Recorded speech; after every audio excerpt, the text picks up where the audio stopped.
Welcome to Faith, Fiction, and Folklore, or as we like to call it, the Tri-F Podcast, where we try not to mess the podcast up. How is everybody today? I'm all right. Wyatt. How are you? What? Wyatt. What? Wyatt, I'm rolling. Wyatt, I'm rolling. You cut out there. That was a good intro. So, I'm not rolling. I don't know what I'm doing, but I'm good. Trevor, how are you? Peachy. Peachy? Sounds great. Well, while I'm checking... Good answer. Yeah, good answer. Good answer. Okay, well, today we're going to talk about Genesis, or we're going to do a read-through of Genesis 22, and then we are going to... Okay, so we're working here, good. And then we are going to finish up our Shawn Ryan and Kanakuk camp video, and then we've got a couple other Shawn Ryan videos that we're going to go over. And beyond that, we'll just play everything else by ear. So, is everybody ready? Cool. Yeah, I guess we're into first names today. I guess we're really into first names today. I guess we are. I mean, I don't have a good alias, so, you know. Oh, well. All right, if we're good, I'm going to flip us over to Genesis chapter 22. Who would like to begin reading? Oh, I don't have it pulled up. Are you screen sharing? Yeah, I'm screen sharing. Oh, there it is. I was on the wrong screen. Oh, okay. Can we start? Yes. Yes, absolutely. That'd be great. And it came to pass after these things that God did tempt Abraham and said unto him, Abraham, and he said, Behold, here I am. And he said, Take now thy son, thine only son Isaac, whom thou lovest, and get thee into the land of Moriah, and offer him there for a burnt offering upon one of the mountains which I will tell thee of. Whoa. And Abraham rose up early in the morning and saddled his ass, and took two of his young men with him, and Isaac his son, and clave the wood for the burnt offering. Clave. I might start using that word. What word? Honey, I'm going out to clave some wood. Cleave. Clave? No, it is clave. Huh. How about that? For the burnt offering, and rose up and went unto the place of which God had told him. Then on the third day, Abraham lifted up his eyes and saw the place afar off. And Abraham said unto his young men, Abide ye here with the ass, and I and the lad will go yonder and worship, and come again to you. And Abraham took the wood of the burnt offering, and laid it upon Isaac his son, and took the fire in his hand, and a knife. And they went both of them together. All right. And Isaac spake unto... Oh, you want me to stop? Yeah. Something you want to touch on there, bud? I'm trying to double check to see if it's going to say what I think it's saying before I comment on it. Yeah, okay, so this is one of the scriptures that's kind of a chief cue, because he says, I and the lad will go yonder and worship and come again to you. And I've heard people use this verse as like a way to say that Abraham knew God was going to somehow, like, either bring Isaac back from the dead or prevent the sacrifice from happening. The implication being that Abraham knew it was a test. Now, I've heard that. What do you guys think? I mean, that would imply that Isaac is kind of full, or Abraham is kind of full of crap, right? Well, if he's lying, but if he knew God was testing him, he wouldn't be lying. So when he says, I and the young lad will come back, he believes it. Like, like that's the reading that these guys are saying, is that Abraham really did believe that. Yeah. I don't know about that. So you think Abraham was lying then? I almost see this as like a...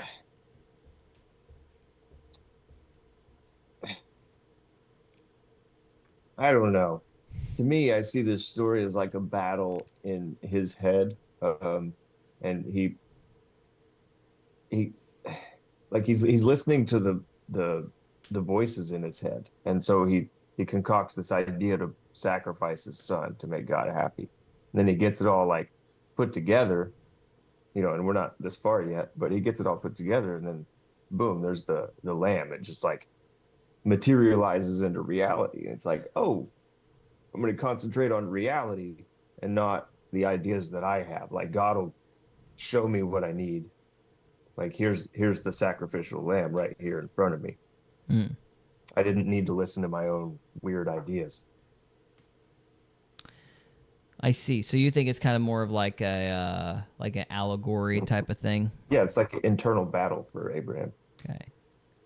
I tend to think that it's the faith thing, like he knew God was going to bring Isaac back or something to that effect. I kind of feel like that's correct, because if he was lying, it would be kind of a stupid lie, because when he came back without his son, like the servants would know what he did. So it's like if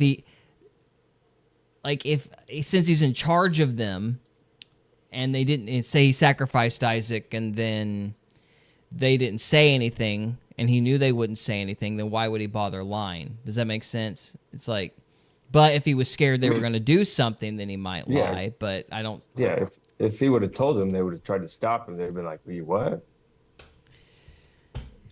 I don't know if they would have. That's the thing. I'm not sure what would have happened. I don't but know, man. It just seems like a lie would have been impossible to get away with, is what I'm getting at. So what's the point? Like, why do it? Because you're going to have to come back down from the mountain eventually, and then they would have, like, stoned you or something. Or if they weren't... Abraham, they'd be like, what the hell? I don't know.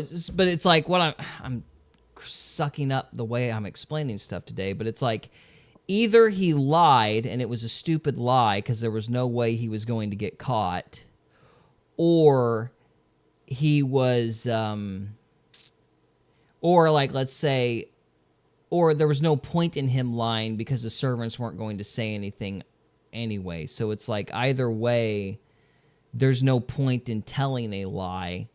So it's more likely that he really believed that God was going to raise Isaac back or something. Does that make sense? Am I wording that correctly? I don't know. It sounds like you're overthinking it. Well, let me try to break it down. These are his servants. I'll try it again. These are his servants. So if he was in charge of them and they couldn't touch him, why bother with the lie? That's point number one. Okay. Number two, if he was afraid of them and he lied, it was a stupid lie because he couldn't get away with it. Like, he would eventually have to come back down from the mountain without his son. Yeah, but why would he care? Because he owns those people, so. Exactly. So why lie?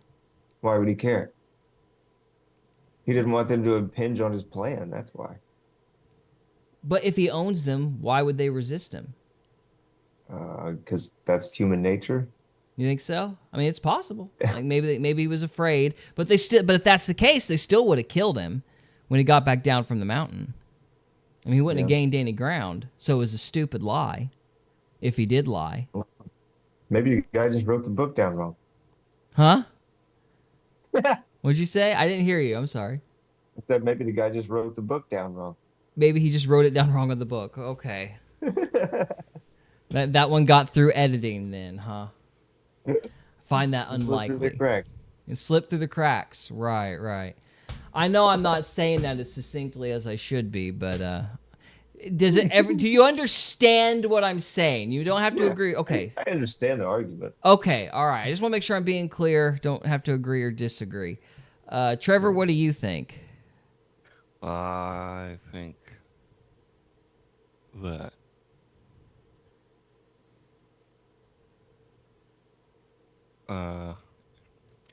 it's kind of a normal thing at their time to he would have taken Isaac with him every time he went to sacrifice something. And so Yeah. And so, this wasn't any different, except for he didn't take a sacrifice with them this time. And so, plus Abraham was the richest guy. Well, he was very rich. I don't know if he's the richest guy, but Yeah. at the time. So even if he did come back down without his son, I don't think any of his servants could have done anything against him. I mean, it's possible. But if he knew that they couldn't do anything against him, why lie about it? I don't think he did lie about it. I think he's been walking with God his whole life. So that's like what 100 and some odd years Mm-hmm. of his walk with God. So his faith would have been like very strong. Yeah, see, that's what I'm saying. I'm saying that the interpretation that Abraham knew God was testing him, and that verse is indicating that, in my opinion, is the most likely correct interpretation, because the idea that he's lying doesn't make any sense, given what we already know. Yeah. So I guess you and I would agree then, is that... Yeah, I guess so. I guess. All right. Okay, I just wanted to spot that, like, point that out, because I've heard that interpretation before. All right, are we ready to move on? Indubitably. Indubitably. 5. So we should be on 6. All right. And Abraham took the wood for the burnt offering and laid it upon Isaac his son. And he took the fire in his hand and a knife, and they went both of them together. I cannot see anymore. Sorry, I'm checking, make sure everything's working. I apologize. You can... You're good, buddy. Yeah. And they came to the place which God had told him of, and Abraham built an altar there, and laid the wood in order, and bound Isaac his son, and laid him on the altar upon the wood. Why'd he tie him up? If he was a good boy, he would have just laid there and burned. Yeah, I imagine he tied him up because he didn't want to get burned alive. I think that's pretty apparent. So...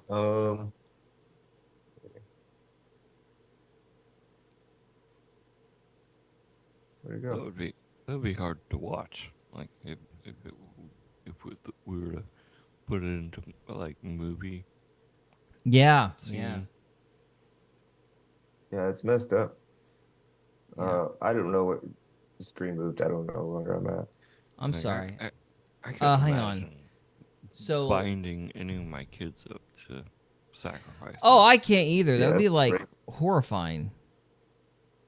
Like, I would have failed that test, I think. Me too. Yeah. Yeah, I would have. That's why I think it's like an intrusive thought, man. It's like he gets there and God's like, "What are you doing? Here's a goat, dude. Chill." You know? Yeah. Yeah, no, I understand. I don't agree, but I totally understand. It's like, it's so against God's character in the rest of the text. Yeah. You know, like it's really against everything we know about God in the rest of the Bible. So it's It would be a like hard it would story. be like narcissistic to make somebody do that. Mm-hmm. And so I can't call that God's voice, dude. I just can't. I think what it was kind of a juxtaposition between the severe punishment of sin, I think, maybe, like demonstrating the fact that your sins warrant your death. It's also kind of a juxtaposition against the pagan cultures, because they did that all the time in those cultures. And so I think God was making a point about how he does things differently compared to everybody else through this analogy in this test he set up. Okay. That makes sense. Yeah. So it's like, yeah, you guys have been originally sacrificing your children. I'm going to provide my son. And it's an allegory. For what? They were just really dumb. Well, They're yeah, well, not yes, but dumb, this but isn't had no no empathy for other humans. Like, Yeah, because the value of human life is a Christian concept, and once upon a time it didn't exist. you know, Like, we act like that stuff is intuitive. It's not always intuitive. pretty wild, huh? Yeah, yeah. Like, this is one of the things that I find really fascinating about the old stories in the Bible. It's like people don't understand. It's how cruel and insane and pagan and evil everything was back then. And God is literally like dragging a people group out of that mess and showing them like the value of human life and rights and everything else. But they had to like almost be like force fed that in a completely pagan, dark world. Mhm. You know? Interesting way to look at it. I like it. Like, yeah. Yeah, yeah, yeah, yeah. You got any thoughts, Mr. Trevor? I heard one time one guy, I don't remember who it was, but he was talking about maybe this was kind of foreshadowing to when Jesus got tempted, and Abraham kind of went through the same thing, sort of. He was tempted by how did he put it? There's some sort of temptation, and the lamb represented something. I Right. don't remember. But it's almost a foreshadowing story to when Jesus comes. Yeah, I think Yeah, it's that's it. I think it's foreshadowing the cross. I don't know about it's Yeah. foreshadowing him being tempted, but I do think it's foreshadowing, yeah, that Christ is going to be the final sacrifice on the cross. I think that's essentially what's happening. So, the emotional pain is kind of like the point because it's like I'm going to go through that pain for you. You know, the way that you Yeah. sacrifice a child, I'm going to the way that your culture sacrifices a child, I'm going to sacrifice my child. So, yeah. All right, sorry, Cody. You ready to go on? Yeah. Where we at? 8. Let's say yes, because I don't remember exactly. Wait, no. Nope.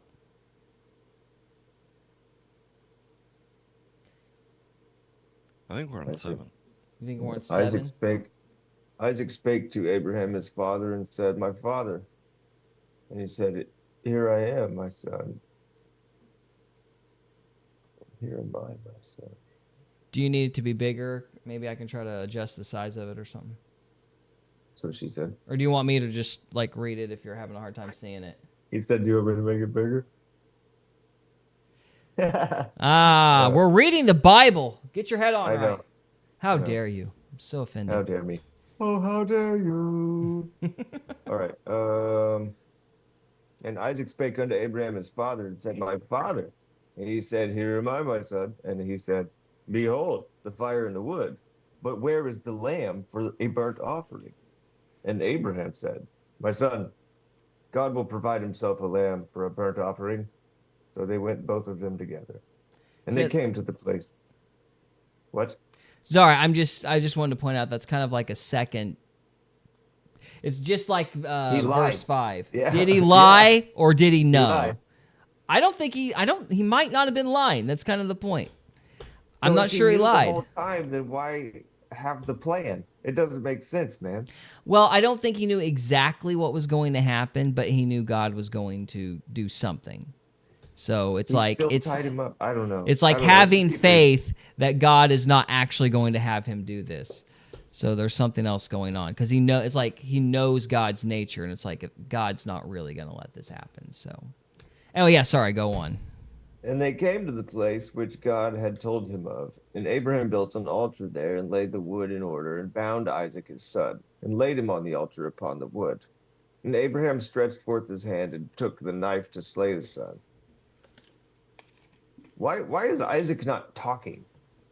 That's what I'm like. I imagine because he was begging for his life, and there probably wasn't. Right. I'm surprised he didn't just beat him over the back of the head with a rock. I think Isaac was a this is kid at nuts. this time. Yeah. Yeah, I know. Yeah, he's only like 10, 11. I'm surprised Abraham didn't beat him over the back of the head with a rock. That's what Well, makes sense. I don't know. I would fit couldn't the say story. why. I couldn't say why. So, And the angel of the Lord, this is an important part, it's a different font. And the angel of the Lord called out unto him out of heaven and said, Abraham, Abraham. And he said, Here am I. And he said, Lay not thine hand upon the lad, neither do thou anything unto him. For now I know that thou fearest God, seeing thou hast not withheld thy son, thine only son, from me. And Abraham lifted up his eyes and looked, and behold, behind him a ram caught in a thicket by his horns. And Abraham went and took the ram and offered him up for a burnt offering in the stead of his son. you're on verse 14. And Abraham called the name of that place Jehovah Jireh, as it is said to this day, In the mount of the Lord it shall be seen. And the angel of the Lord called unto Abraham out of heaven the second time, and said, By myself have I sworn, saith the Lord. For because thou hast done this thing, and hast not withheld thy son, thine only son, 17. that in blessing I will bless thee, and multiplying I will multiply thy seed as the stars of heaven, and as the sand which is upon the seashore. And thy seed shall possess the gate of his enemies. And in thy seed shall all the nations of the earth be blessed, because thou hast obeyed my voice. So Abraham returned unto his young men, and they rose up and went together to Beersheba, and Abraham dwelt at Beersheba. And it came to pass after these things, that it was told Abraham, saying, Behold, Micah, she hath also borne children unto thy brother Nahor. Huz, his firstborn, and Buz, his brother, and Camel, the father of Aram, and Chesed, and Hazo, and Pildash, and Jidabah, and Bethuel. Bethuel begat Rebekah. These eight Milcah. Milcah did bear to Nahor Abraham's brother, and his concubine, whose name was rheumatoid arthritis. She bare also Teba and Gaham and Stahash and Makkah. So that's another thing that you don't hear preached about a lot is Abraham also had a concubine, not just Hagar. Yeah. So yeah, there's what a mess. that's a hard chapter to get through, huh? What is the definition of a concubine? It's like a wife but doesn't have the legal status of a wife, like not entitled to like inheritance rights. That's what I think it means. It's another saying for mistress without making it That's sound what I bad. thought. Well, I don't know if mistress is right because like the wife knew about it. It's not like he's sneaking around. So like it's all part of the same household. I was wondering about. Yeah. Well, all throughout the Old Testament, they had many concubines. Right. So I'm under the impression that if you, and maybe I'm wrong and somebody can correct me, maybe we can Google it here in a minute. I am under the impression that the difference was a wife had like inheritance rights and a concubine didn't. Like a secondary wife or something like that. Yeah. Let's look it up. Let's get on the Google and see if we can figure out an answer to that. What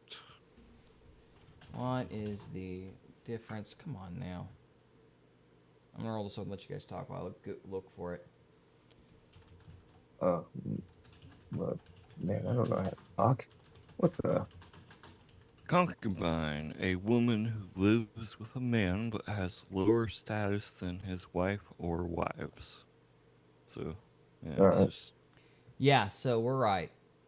According to the status. Yeah, according to the AA, a wife is a legally and socially recognized spouse with full rights, inheritance, and status, often secured via dowry or covenant.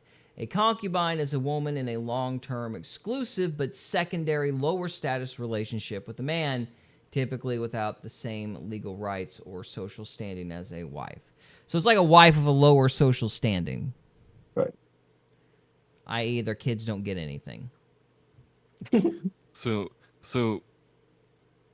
what religion, which denomination is it? Is it Mormons that believe in concubines still? No, those fundamentalist Mormons used to do like polygamy, but they don't do that anymore. Like the Yeah, they main, do. the 18 Latter Day, sister wives. the Latter Day Saints don't do it anymore. The Mormon fundamentalists, yes, they do have sister wives. Yeah, I find that an incredibly interesting way to frame the problem. It's like we're gonna form our own little sisterhood, and we're gonna like kick the man to the curb and make him feel like an outsider in the family dynamic. I think it's kind of like a weird. The women actually end up getting closer to each other than they are the man, and the man ends up getting ousted in that thing. It's kind of funny and ironic. yeah. Because growing up, I actually knew a girl. She invited me to her church, and a couple of guys at that church had multiple wives. You know, I was so confused. And my mom and dad was like, "You're never going. You're you're not dating her anymore, and you're never going to her church." I was like, That's funny. Was she claiming to be Okay. a Mormon, or was she claiming yeah, to it be was something like, else? It was just like Mormon church or something. Some I kind don't of remember. fundamentalist thing, I bet. I bet it wasn't Latter Day Saints. Yeah, it was kind of culty. Kind of Honestly. culty. Yeah. Well, yeah. You have a pretty tight-knit clique to tolerate that stuff, I guess. Anyway. So, yes. Commentor. We have a commenter. Mr. Guys Beans to Calyx. Missed you too, man. Thanks. Appreciate it. Blessings to you as well. We are back for the present. So, yeah. Tell your friends. Tell your friends, like, share, subscribe, please like. We're so close to 200 subscribers. I'm like, we've been stuck on 200 subscribers for like 193. We've been stuck on 193 for like, what's it been? Like 2 months? I don't know. I'm getting annoyed. Yeah. Anyway, yeah, no, we're back. We're back. So Alan, his algorithm don't really like us. At the algorithm. Oh yeah, because apparently ChatGPT don't like us either because it was like banning my Bible picture of Abraham and Isaac because that robot's a communist. But anyway, all right, I think we're at 28 minutes. I think we're pretty well done of chapter 22, unless anybody has any other final thoughts. No. All right. That wasn't as painful to get through as I thought it was going to be. Oh yeah, were you expecting a throwdown? Like we were gonna like jump through the Zoom? Yeah, a little bit. Yeah. Yeah, I was able to frame it in a better way than I thought I was going to be able to. So. My framing completely collapsed. It took me like 3 times to word it right. It's kind of embarrassing. Well, that's probably because I'm an idiot and can't understand. No, I think I'm dehydrated. It's all the creatine. Alex Jones creatine. Yeah, it's laced with something. Freedom, baby. Laced with freedom. Yeah, there we go. It's freedom creatine. There we go. So creatine. Oh, I'm Alex Jones. I am through business. There you go. All right. I think we're done to part 1, so stick with us. We got another 2 or 3 parts tonight. But if you're watching this after the fact, thank you so much for watching. We will see you next time. On to part 2. Thank you. What are we doing for part 2? Kanakuk, right? Can and his cook. Yeah, because we started the Camp Kanakuk one last week, or the week before last. Yeah, we took off last week. Yeah, we took off last week, and then we started the Kanakuk one with Shawn Ryan interviewing, I believe her name was Elizabeth Phillips. Did I not pull it up? Oh, no. I don't You have didn't my tab pull it up? ready. I didn't send you that one. Can't My believe bad. you didn't No, pull it's it my up. fault. Quick, somebody talk while I look stuff up. Make it look You like keep we're telling me to professionals. talk. I don't really know what I'm doing here. We're talking about talks. I'm This teaching. guy acts like I've been on a podcast for 2 years. Like, man, I don't know what I'm talking about. I can't talk. You keep asking me to talk. Yeah, we secretly give Cody a teleprompter the whole time. He's teleprompting his own stuff. Yeah. No. Okay, I have so conversations in my head, and then I write it down, and then I have to I could do a word of the copy day. that. you can do a word of the day. You want to do a word of the day? Sure, do a word of the day, Trevor. Regale us with your awkward syllables. The word of the day is tubulate. Tubulate. It's a good word. What's it mean? It's an adjective. Where's the dang meaning? Yeah, where's the definition for tubulate? It just says adjective provided with a tube. Adjective. Adjective provided with a tube, having the form of a tube. Tubulate. An adjective having the form of a tube? This is a sentence. The diagram in the textbook showed how certain flowers tubulate their petals to attract specific pollinators. Oh, it's ridiculous. That just means turn into a tube. Yeah. Yeah. It's like to turn into a tube. Okay. It's the word origin is Latin from the mid 17th century. Well, there you as go. our podcast tubulates and goes right down the drain. Like, wait, this is cool. Why this word? That's tubular. That's where the saying that's Isn't it like a Beecher word? Like a Beecher Bro word? Well, It's like tubular. tubular. Yeah, Cool, I mean that would be awesome. In the ideal 1980s. for the ocean to tubulate while you're surfing. There you go. That's exactly what's going on. There you Yeah. go.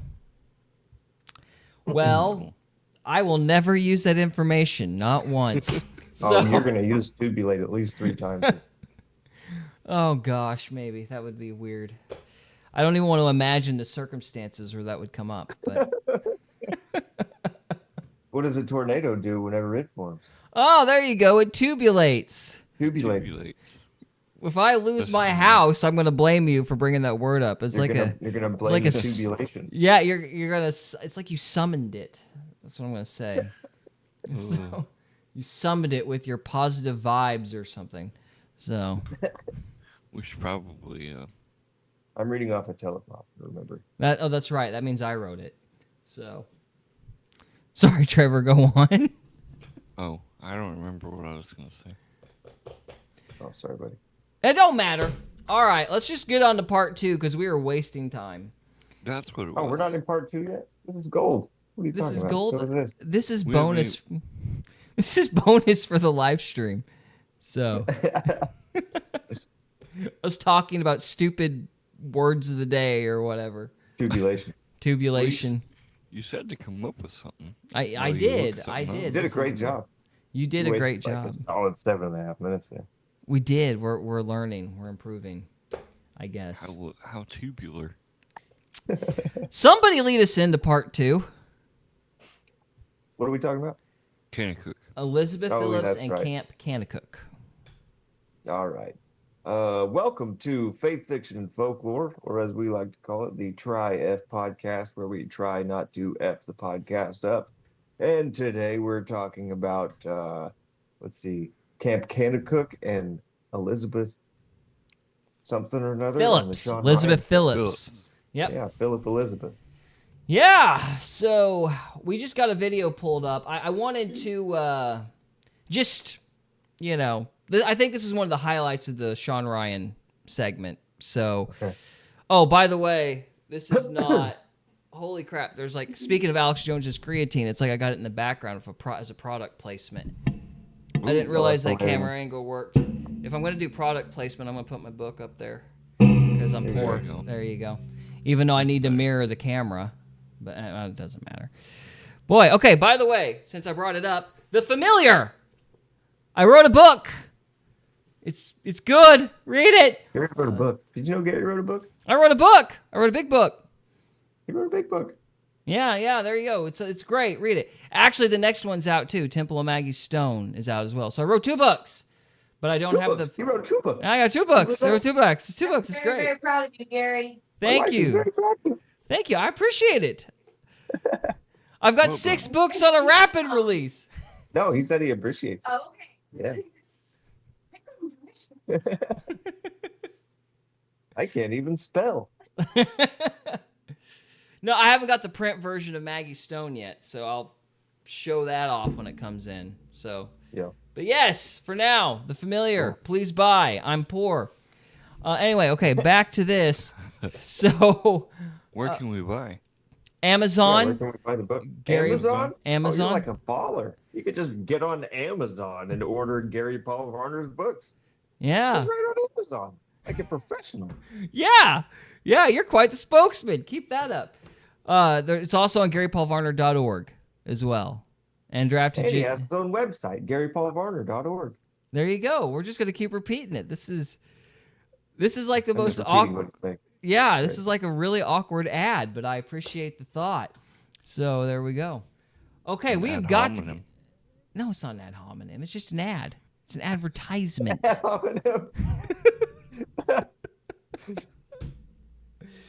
Oh, we're terrible at this.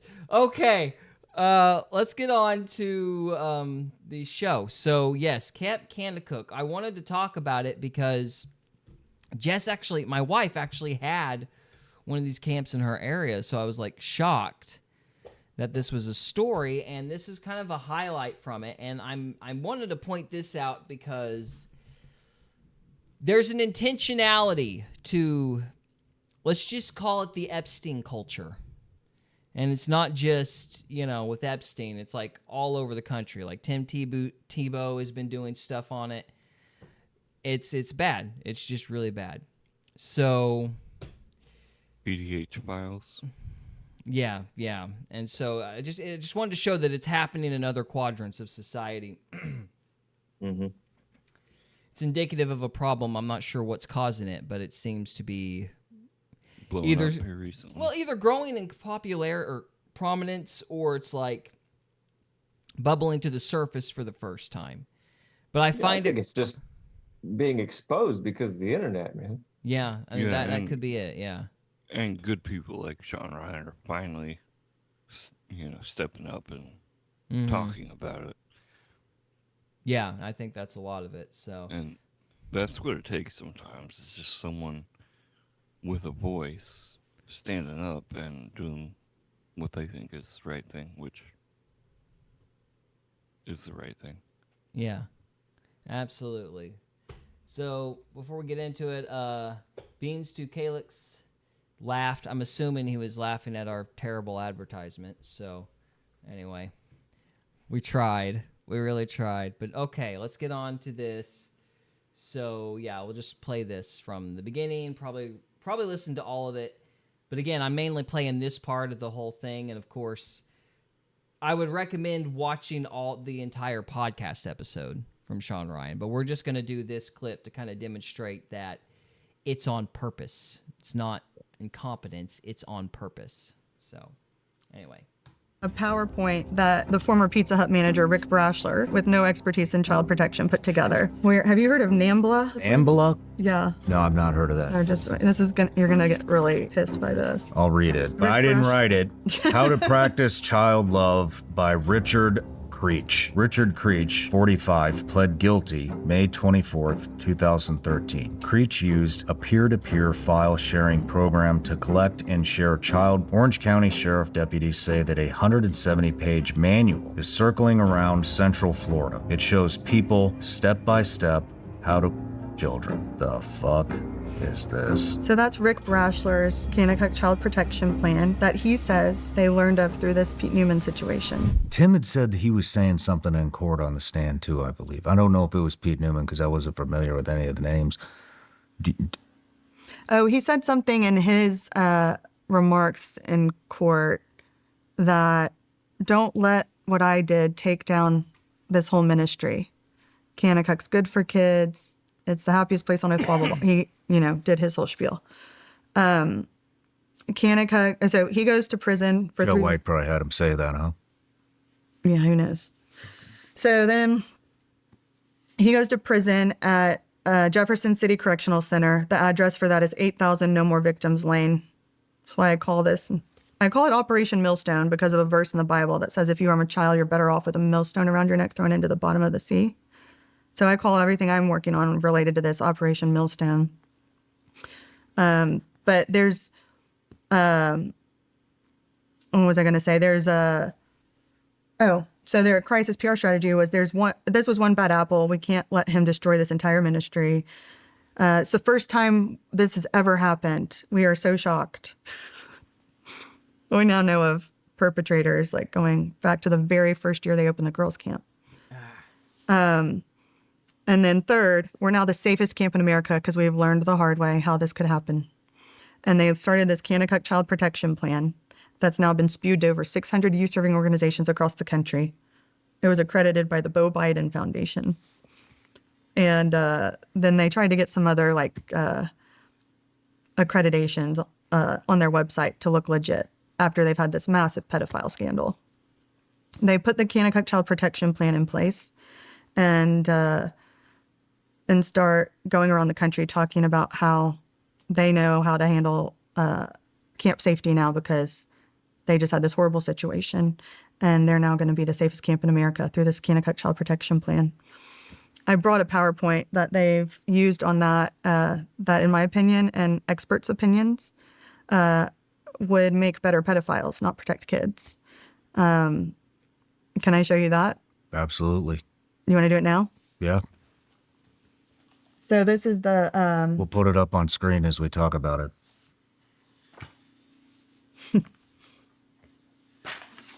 There's so much to talk about. Okay, so this is a PowerPoint that the former Pizza Hut manager, Rick Brashler, with no expertise in child protection, put together. And I have a whole audit on it by actual subject matter experts, but this is the slide deck he uses to go to other camps. It's page 20, I have in my head, page 24, 25. Have you heard of NAMBLA? Have you heard of this one? Ambula? Yeah. No, I've not heard of that. You're gonna get really pissed by this. Sorry, these pages aren't numbered. Oh, here we go. How to practice child love. Oh, great. You're going to make me read this one, huh? And then a 170-page child molestation instruction manual, NAMBLA.org, the online voice of the North American Man-Boy Love Association. So if you're a pedophile in his audience, he's showing you where to go to become a better pedophile. Who wrote this?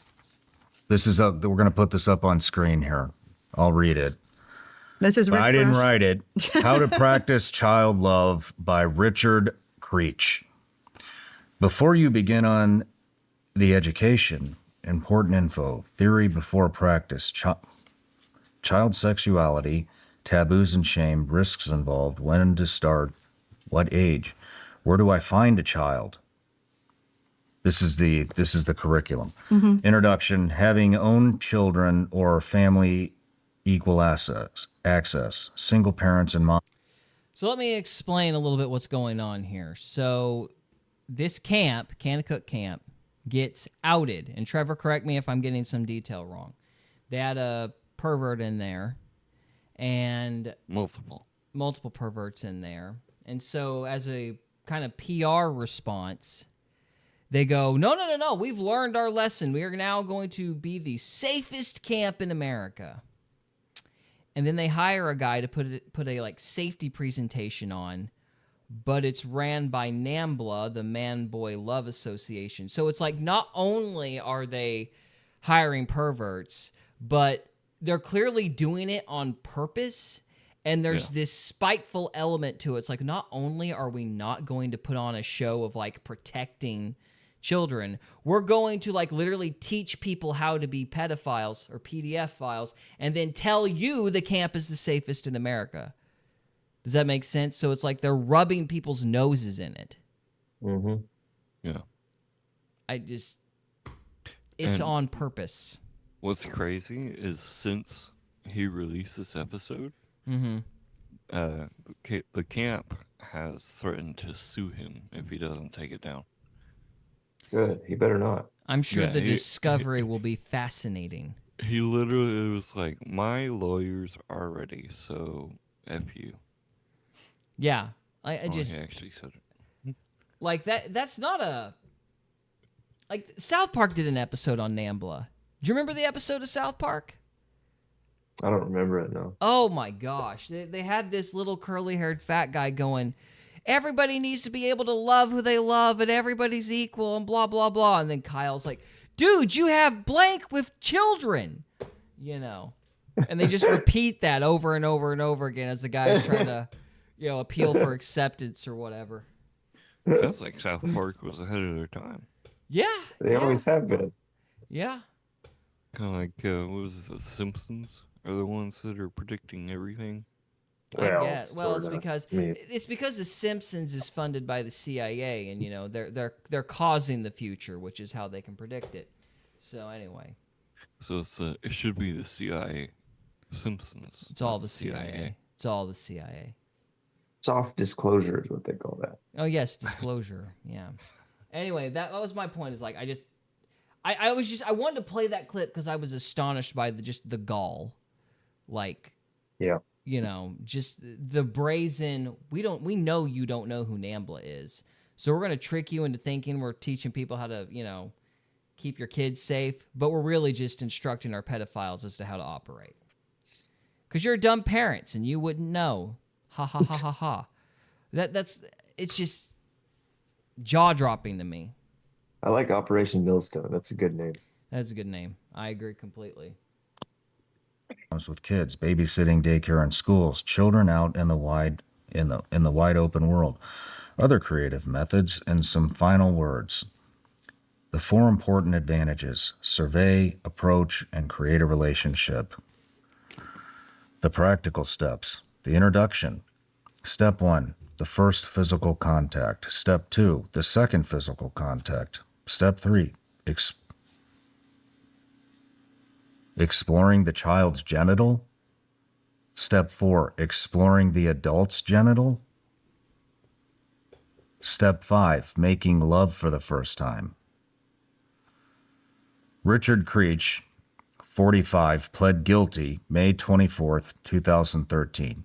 Creech used a peer-to-peer file sharing program to collect and share child pornography videos, including numerous videos of Did it start children over? between ages 5 and 12. I'm sorry. I feel like we've seen this part again. Yeah, it was in the intro. Yeah, I was like, Oh, the intro, okay, so. okay. Okay. 12 years old, being raped and sexually abused. Crench's child pornography collection included more than 1,100 images and 1,300 videos of children being sexually exploited.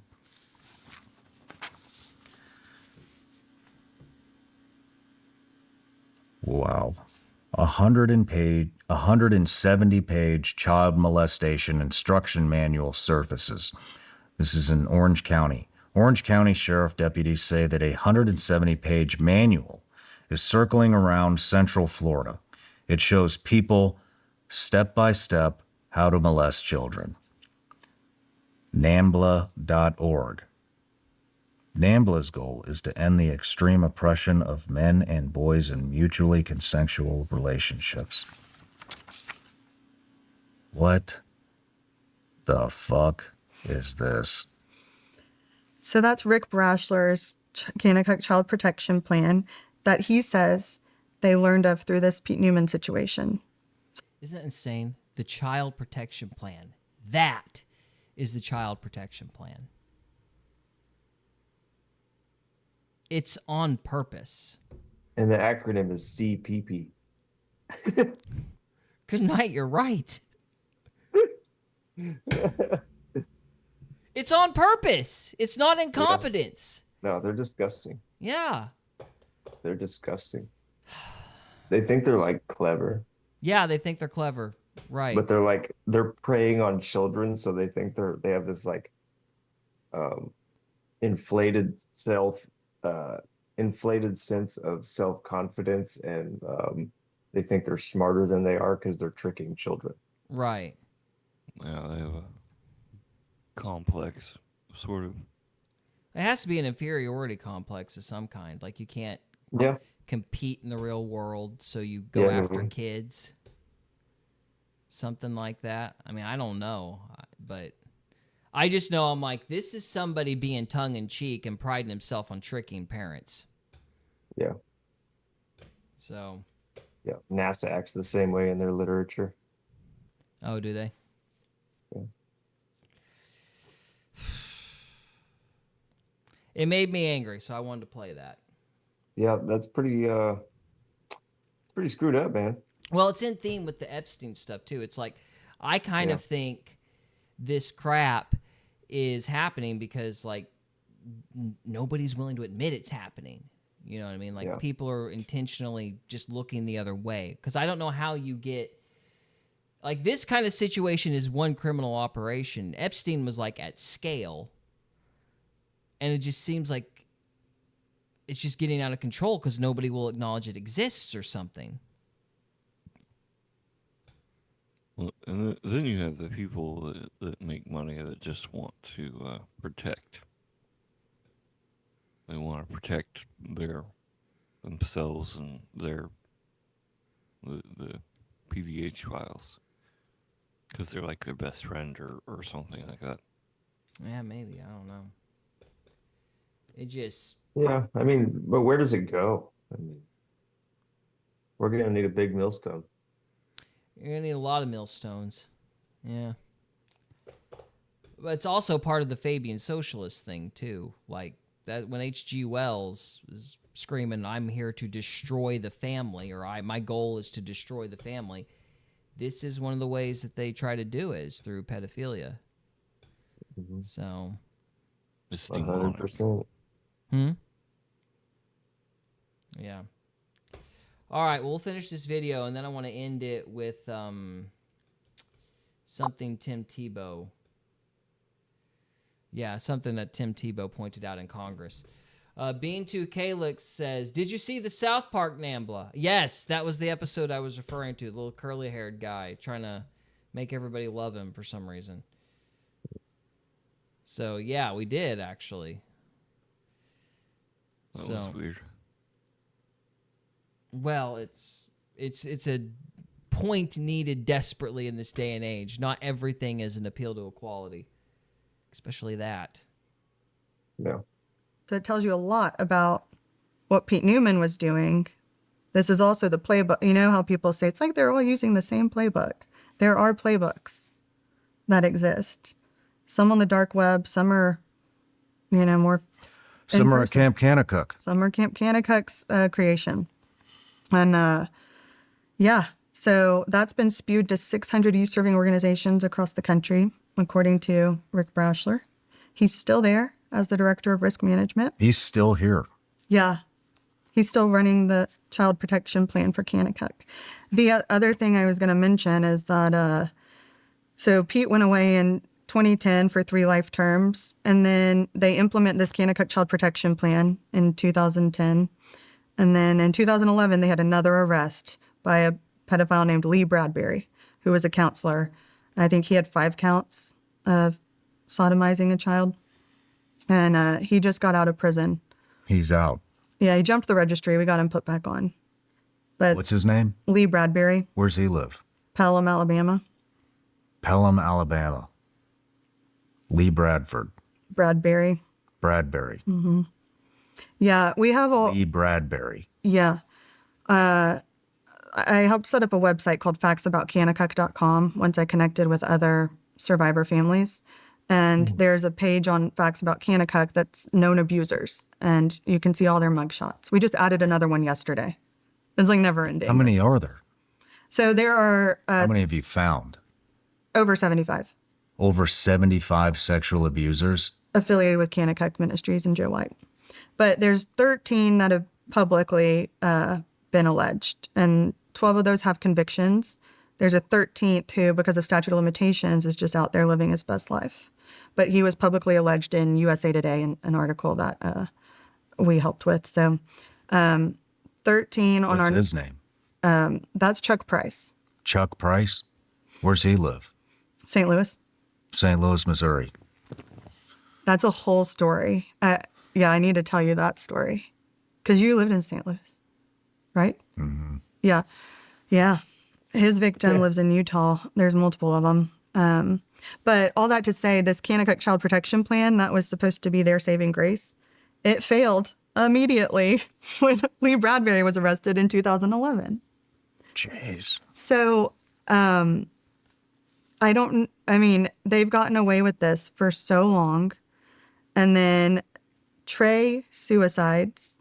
This is after years of, so Pete Newman went away when he was 23, when Trey was 23. So Pete Newman was arrested at age 21 and when Trey was 21. And then under the current civil statute of limitations in Texas, if you were abused as a child between 1995 and 2015, you only have until the age of 23 to sue liable institutions or your perpetrator. So Trey was forced to file a civil lawsuit because he was not doing well and he needed therapy. And that ended with a restrictive NDA, a settlement agreement that had a restrictive NDA. So he couldn't talk about what happened to him. He couldn't talk about Kanakuk's role in all of this. And he was one of the John Does that filed a civil case pretty soon after Pete went to prison.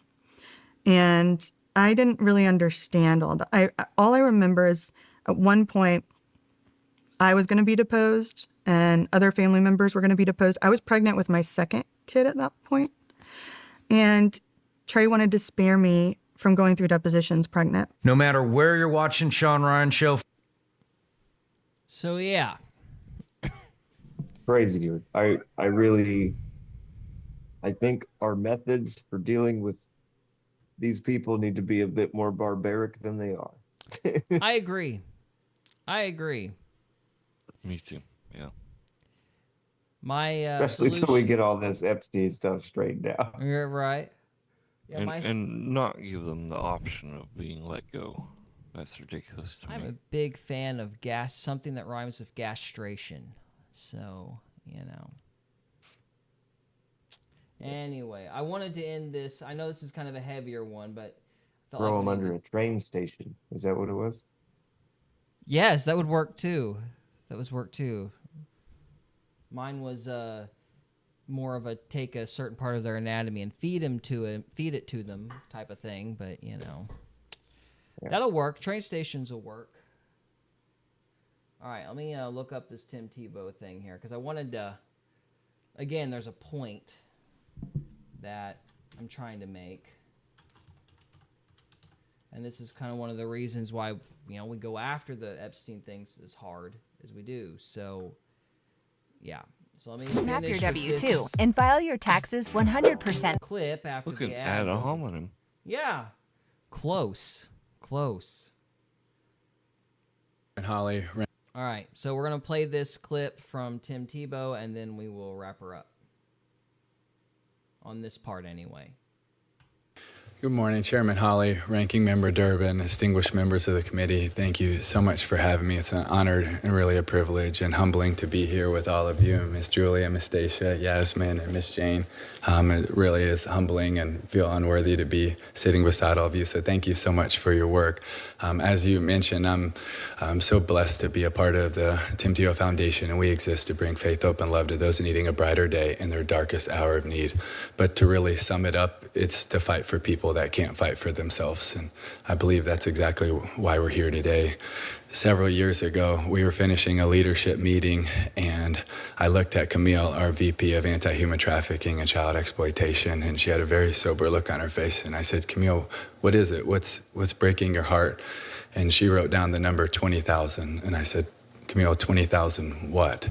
And she said 20,000 boys and girls. That's the best guess of what law enforcement can see in rape and abuse images, but yet they're categorized as unknown, unidentified. So that led us to a meeting in Lyon, France with HSI, FBI, Interpol, Europol, NICMIC, Google, ONIMI, and 18 other countries to find out, okay, what actually is the closest thing to the truth? And it wasn't 20,000. It was 57,000 boys and girls in the ICSA database that have yet to be identified. And that led us to Renewed Hope 1, 2, and 3, which identified over 1,100 boys and girls, and over 550 of them have been safeguarded so far. And right now, 30 minutes away at C3, the Cyber Crime Center, which is just so many of the best investigators and agents that America has to offer. They really are incredible. We just came from there, and I just want to thank them because they are the tip of the spear and the best of the best. And right now, the biggest operation ever in the fight against child exploitation is taking place with 30 countries, 34 agencies, 94 investigators and victim identification specialists, and hopefully it will be one of the biggest operations ever in history. But the problem is that the number now is not 57,000.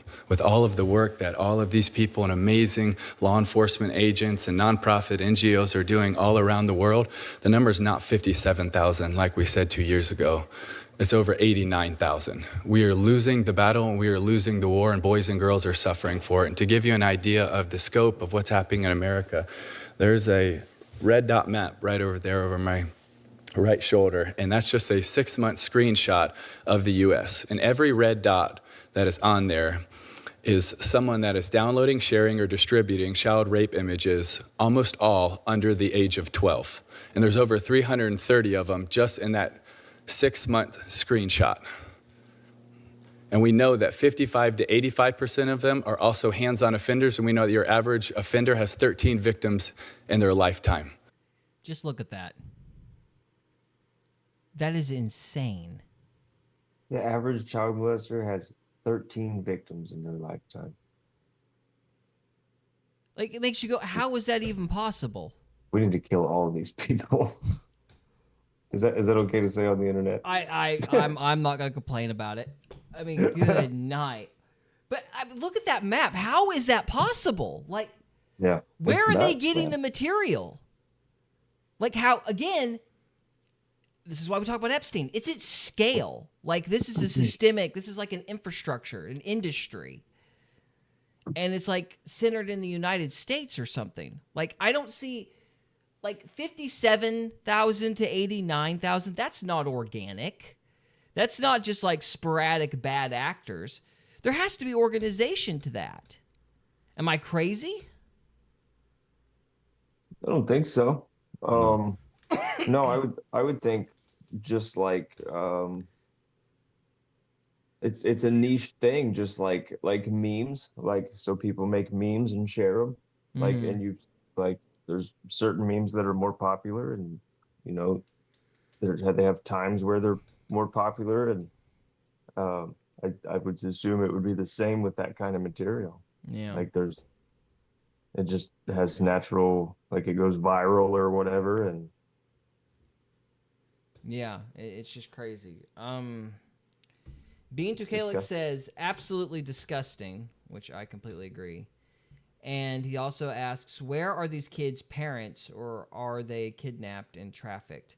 I think this is a combination of, you have, and I think Tim Tebow alluded to this in another interview, a lot of this is dads doing this to their own kids and then uploading it. A lot of this is illegal immigration, like the influx of child trafficking in the border. I think a lot of this is also from other countries.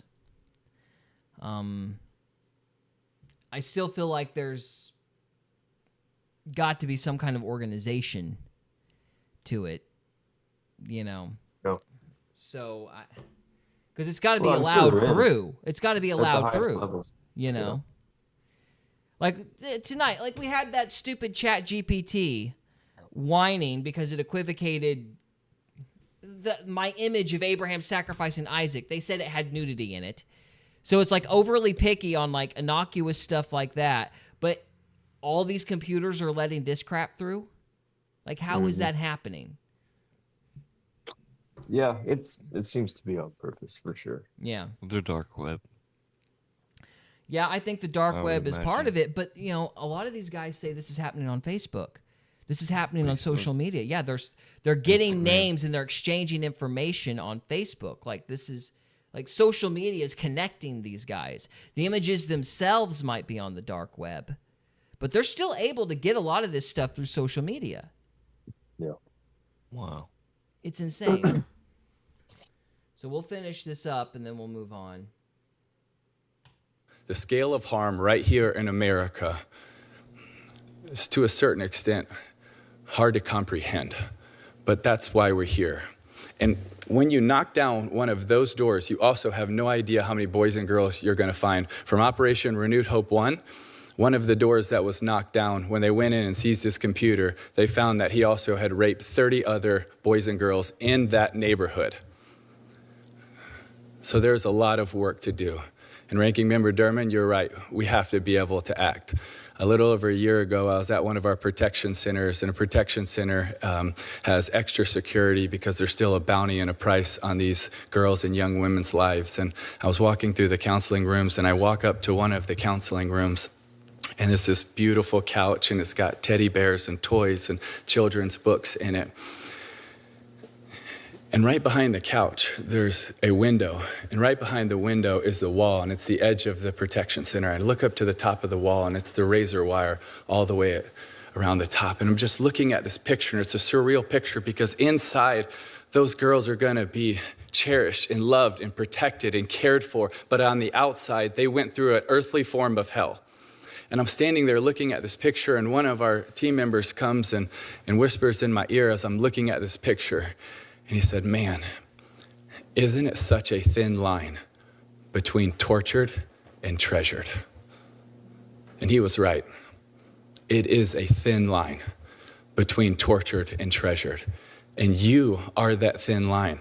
And all of you are that thin line. But we have to have more people on that line, and we have to do a whole lot more, and we have to do it faster. Because every day we wait, they're suffering, they're crying, and I believe right now many of them are praying that we would respond. But how are we really going to respond? Because I ultimately also believe that this is what we're called to do.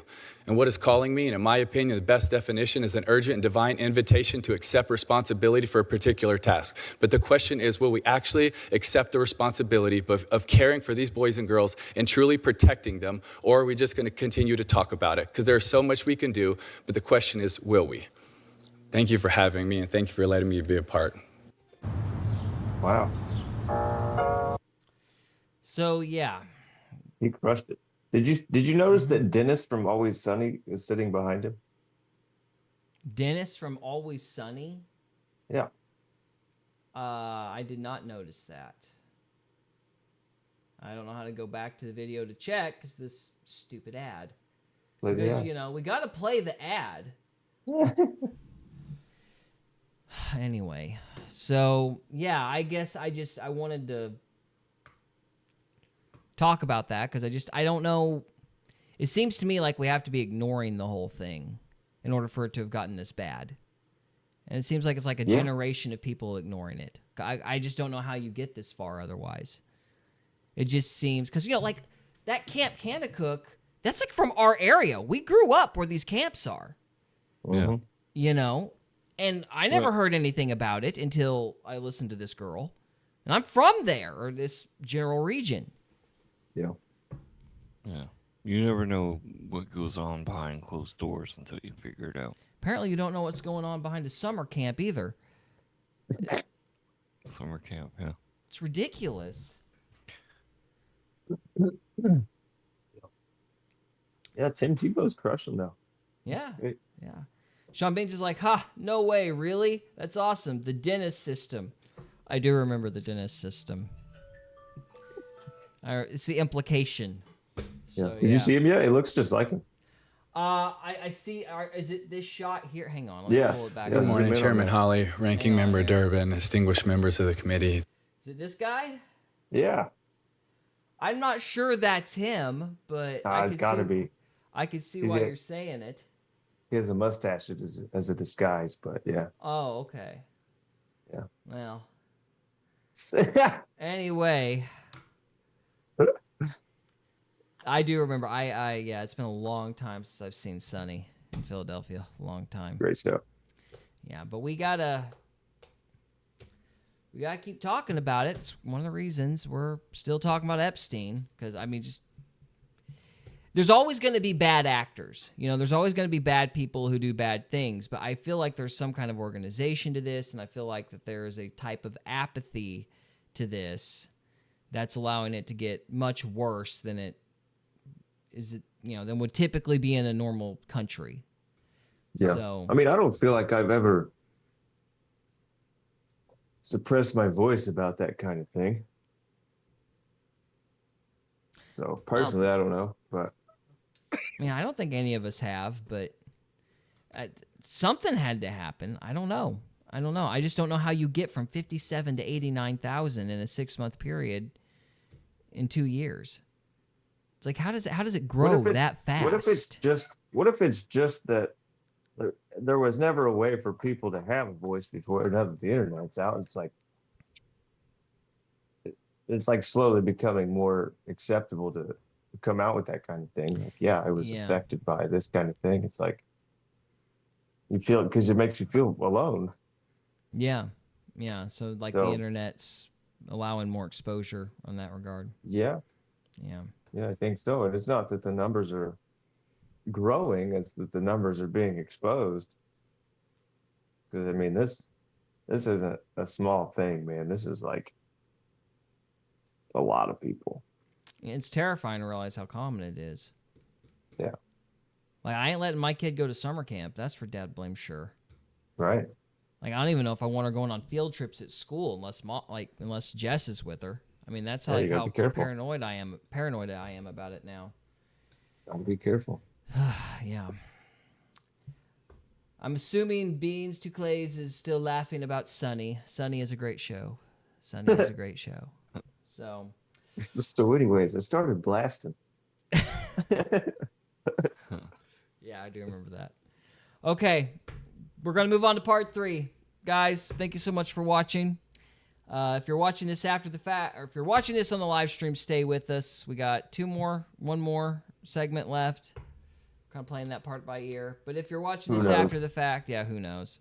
But if you're watching this after the fact, thank you so much for watching, and we'll see you next time. See you next time. On to part 3. Trevor, what's part 3? Part 3. We could talk about demons, or we could continue with what we've been talking about, more pedophile stuff. This is the Roblox thing, right? You want to do Roblox? Okay. You ready? Yeah, let me pull you lead us in, and I'll pull up the tab. Okay. Yeah, there should be 2 of them in this thing. Okay. I got it. Whenever you're ready. Welcome to Faith, Fiction, and Folklore, or the Try podcast, where we try not to F the podcast up. And today we are going to continue talking about more PDH file stuff. And we're going to talk about Roblox and how disturbing it is. So, are you guys ready to get into that? Yep. I sure am. Why does Roblox disturb you?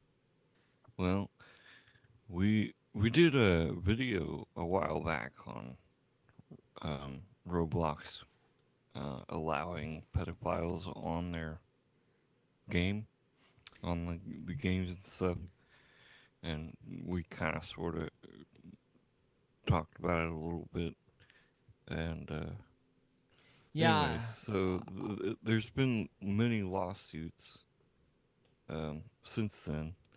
And as of, let's see, where's it at? I had it pulled up here. There it is.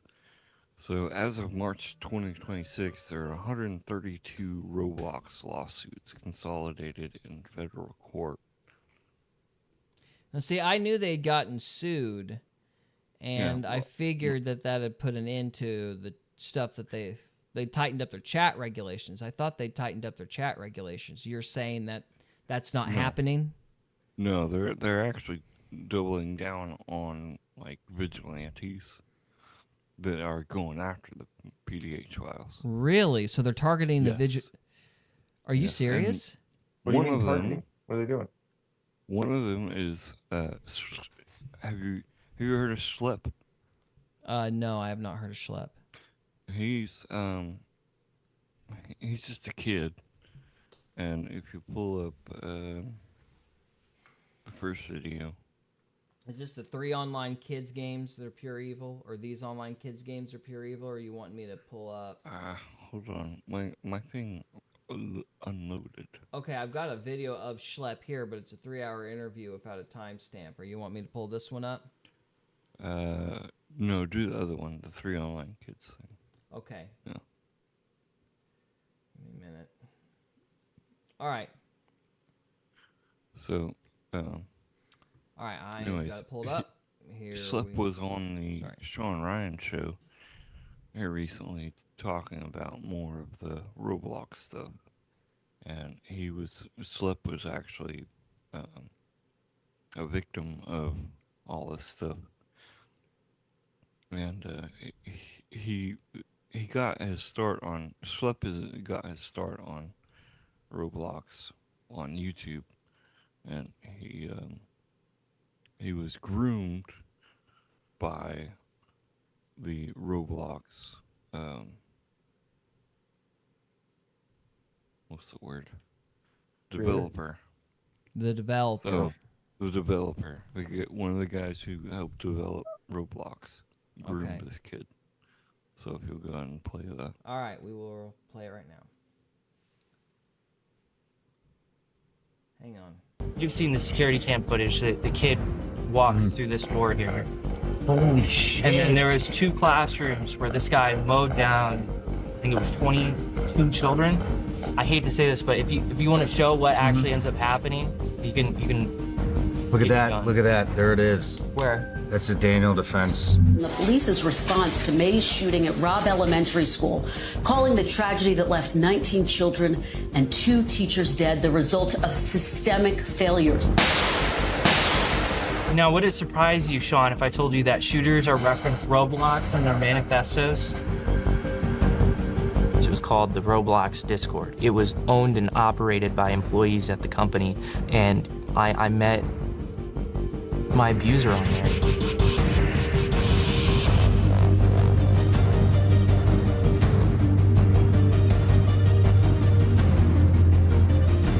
While I was in the hospital, my mom pieced together what was going on. She made an email to Roblox, and Roblox pretty much brushed her off. Did they know it's their developer?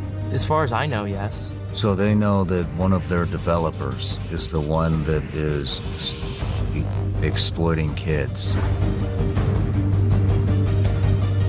When I told Roblox about all this and why I do the work I did, that's what they emailed me back with. Like, I told them while I was getting these people arrested, I'm doing this because I was victimized. And they responded with the suicide hotline number. I mean, that's... Holy shit.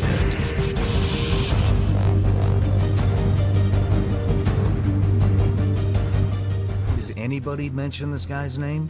Everyone's afraid they're gonna get sued. If and you give me the name, can I put it out? Sure. I want my attorney to have full visibility onto who this guy is and the whole story, because if I get the cleared hot, which I probably will, he's gonna be way more famous than Roblox ever fucking made him. Like, I would get someone arrested, and then I get an email from a kid, and they'd be like, you got my groomer arrested. We got you, dude. I hate these fucking people, and I will stop at nothing to get them. Come here, my friend.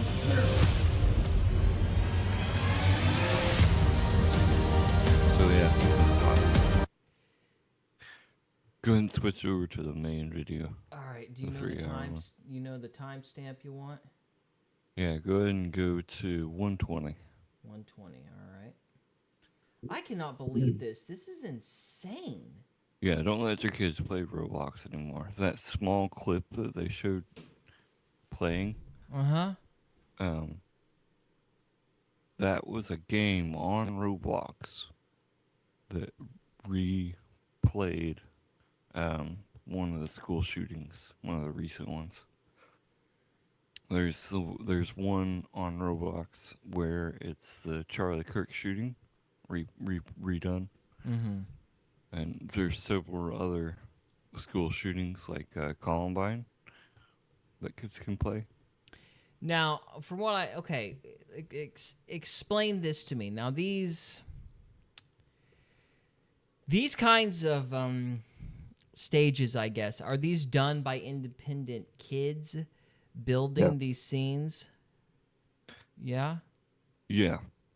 Okay, so this isn't the developer. See, what I'm concerned with is the developers and the developer grooming. Because I'm assuming, well, you know how kids are. They do the shock jock thing, and they try to be overly offensive and awful. What I'm like, that's bad. They shouldn't do it. But I'm like concerned about the developers grooming this kid. Okay, well, he talks about the grooming, let's see, at 40. At 40? All right. Yeah, 40. Somewhere in there. All right, I'll try here at 139. All right. Okay. Go back to. Oh, here's an interesting 40. section, though. Yeah. Real quick. One of the other horrible things about Kanakuk Camp, and the reason that we haven't heard about it for so long, and again, this goes back to it being on purpose, because why would this even be legal? They were shutting kids up by creating settlements for the kids, but they would make them sign NDAs. Non-disclosure agreements.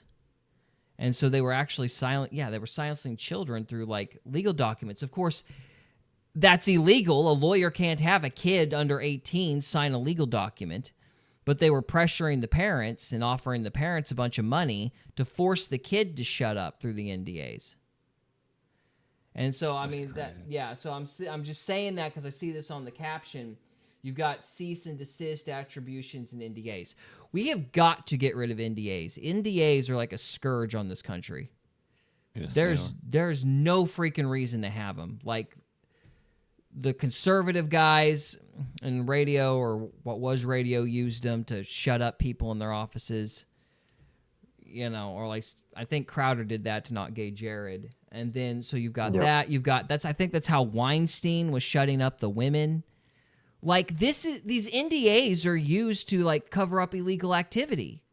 Yeah. Weinstein, you say? Yes, Weinstein, and Crowder. But I noticed you didn't jump on that one. So. Well, I think he's in there too. Oh, you.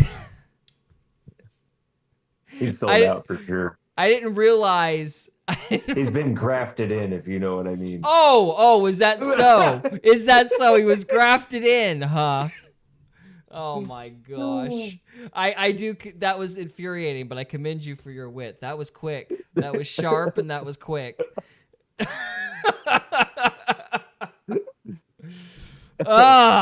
And anyway, so yeah, I look forward to the ADL knocking on your door. So let me know. Try to get me to sign an NDA. Yeah, they're gonna make you try to sign an NDA. Yep. We gotta get a pattern. Yeah, it's almost like there's a correlation. The NDA, that is.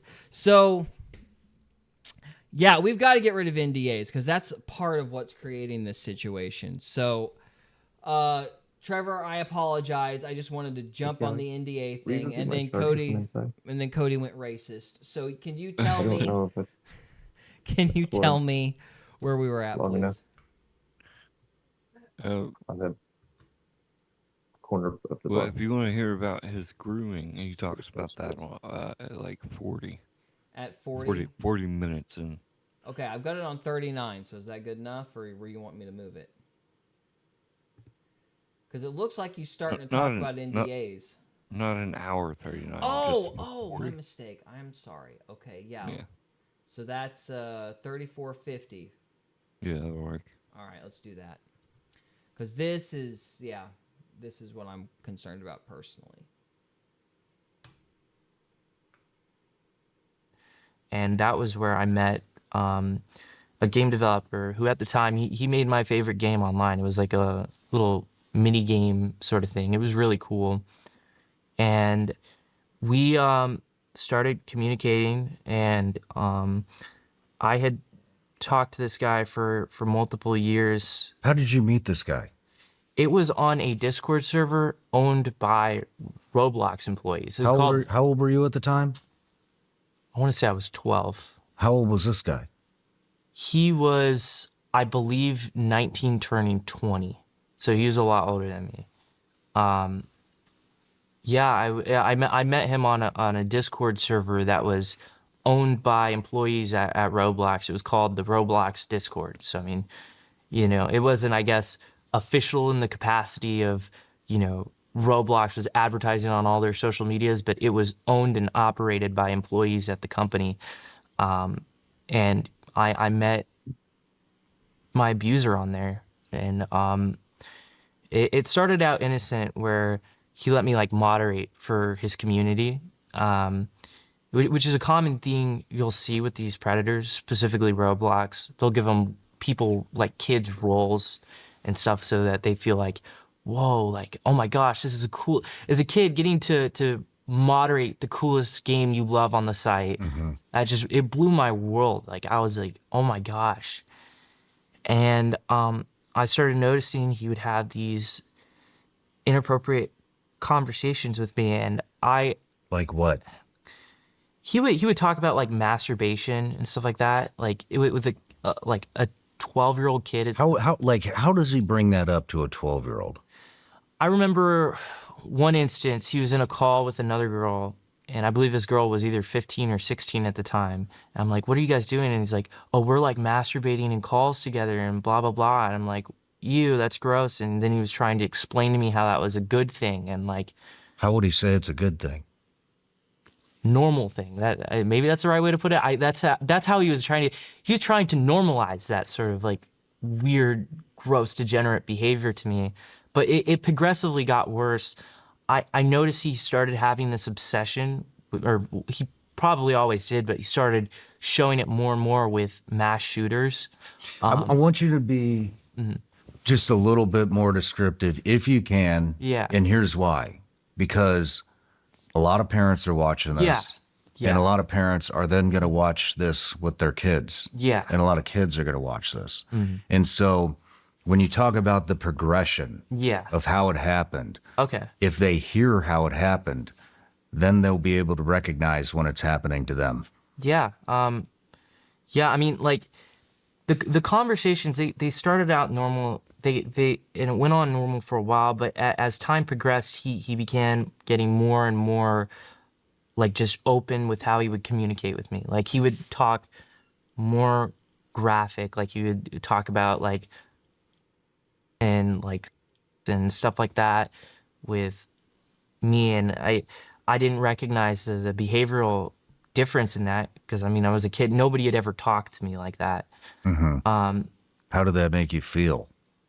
Very uncomfortable, very, very uncomfortable. I remember saying that in messages, and the first relationship he was in, I couldn't recognize like what a predator was. I never even knew what a predator was at this time. I mean, the most I had seen was like Chris Hansen To Catch a Predator, but I thought it was a prank show. I didn't think it was actual like I couldn't understand it. And I remember there was one conversation he had with me, because he was in a relationship he clearly shouldn't have been with this girl, where he said, hey, is this relationship between a 15-year-old and a 19-year-old? I believe that's what he said. Is that okay? And I was like, oh yeah, my parents say they got my parents have a larger age gap than that. My parents, they met when my mom was 30, So I couldn't recognize that stuff. But that stuff, if like I had known a little more, like maybe I could have like. They manipulate you. Yeah, I mean, that's what it was. Like it was, I don't think I have, like, even now met someone so manipulative. I mean, it was insane. Like, the people that, like, I know that were also victimized by this guy also say the exact same stuff. I mean, he was such a manipulator. He would try to get anybody to do whatever he felt necessary. But yeah, I mean, as it continued with these conversations, he would show me like gore, which was like, I was a child. It was that was like probably some of the most traumatic like things for a kid to see. I mean, here, let me actually show you. I have some stuff on my laptop, some of the messages. Let me pull this up real quick. So before we move on, let's see if I understand this correctly. So what he was doing was he was giving the kid responsibilities at first through the chat.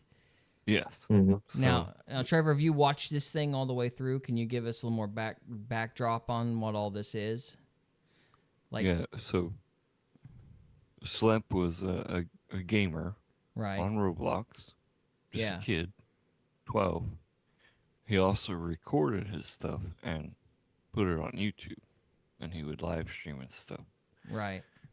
And he, got on the Roblox server Discord and met this developer of Roblox through Discord. So did he met him on Roblox through one of the games he was playing. Okay, so they met in the chat. They met in the chat on the game Roblox. And then from the chat, he directed him to the Discord. To the Discord where they started talking more, off camera. Flippantly. Yeah. Right, and then from there, he gave him the responsibility of moderating a game. I mean, moderating the Discord chat. Okay, the Discord chat. So he's not moderating anything on Roblox. He's moderating the Discord chat. The Discord, yeah. Okay. And then once he's moderating the Discord chat, he has some kind of relationship with the girl and begins introducing him to this weird stuff. Yeah, and it messed with Schlepp's head a lot. Yeah. And now does he maintain that the violence that he's about to show Shawn Ryan here, does he maintain that the violence is like part of the grooming process? Yeah. Is that okay?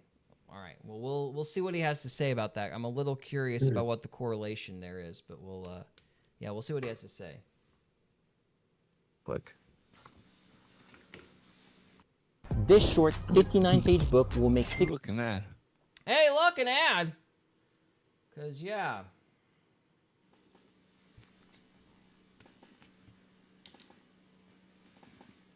Okay, so you can see this here. This is, I believe I was either 14 or 15 here.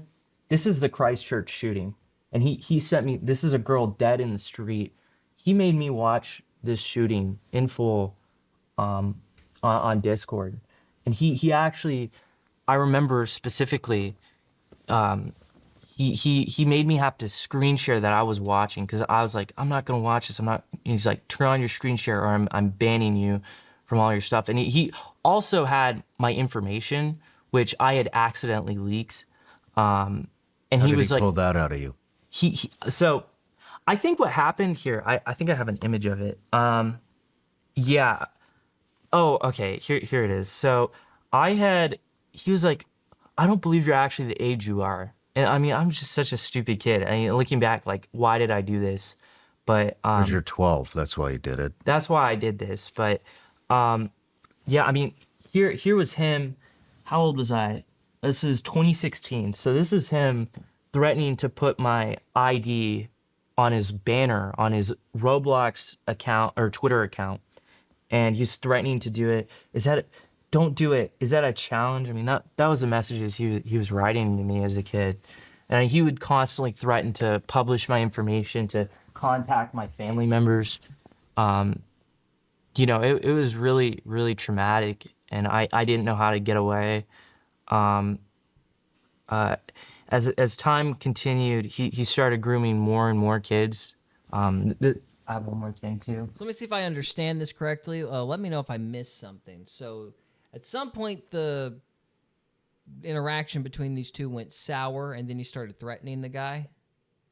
Did I hear that correctly? No, he uses manipulation tactics to get him to do shit that he wants him to do. No, he's just a kid. So he's successful, and he manipulated him into doing whatever he wanted him to do. All right, well, I'm confused, though. I mean, and correct me, I must have missed something. But sounds like there was like a positive, quote unquote, positive reinforcement element to this in the beginning, and then at some point it shifted to intimidation. It's like, well, yeah, that's how it always works, isn't it? Well, it started out, the developer, the game developer, that's the guy who made Schlepp's like favorite game. right. And so he gets to be on his Discord. He gets to do a lot of cool stuff and talk to the guy who made his game. Right. That's like the For a kid, positive reinforcement phase. That's how it started. It's really cool. Yeah. And then it just went sour. Did I miss why it went sour? Did he say why it went sour, or was it just like a natural progression and there was no particular event that caused it to shift? Or did I miss it, or what? This was years of them talking back and forth. So it's gradual. It's then. gradual. It wasn't like a single event. It was gradual. No, yeah. All right. Sorry, I'm just trying to make sure I didn't miss something. I felt like it just seemed like it went from, positive reinforcement to just suddenly negative, but he's condensing time. It was, he started out talking to him when he was 11, 12. Mm-hmm. And then by the time he was, 15, 16, it was just more and more and more bad stuff. Okay. All right. This one is pretty bad. This was a girl he groomed. Here you go. So he had made this girl, like, she was self-harmed. She self-harmed because of the grooming and abuse this guy was putting her through. She had stuck a pin through one hand or side, out the other.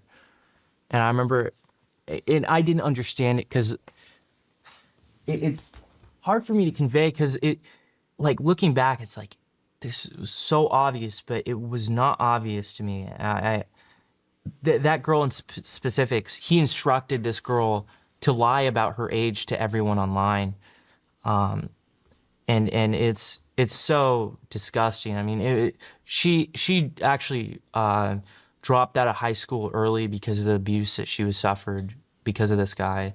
She had to go back and redo stuff. She had to deal with a lot of harassment and just, I mean, it was horrific to see. How did it get to that point?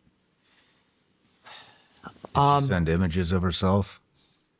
Pretty much what had happened was someone had joined his community on he joined his Discord server that was linked directly on Roblox, and she had she was a vulnerable girl that he saw that he could take advantage of, and he manipulated this mentally ill girl into doing a lot of horrible stuff. And she was she started taking medication because of her depression, and then she was manipulated to keep taking it. And I mean, it was so disturbing. I mean, it was so gross. And she had tried to get away from this guy, and she was like, I can't be with you because of the age gap. And he was begging this girl to continue to be in a relationship with her. And I didn't know a lot of this was going on because he had instructed everybody you talk to that you are an adult.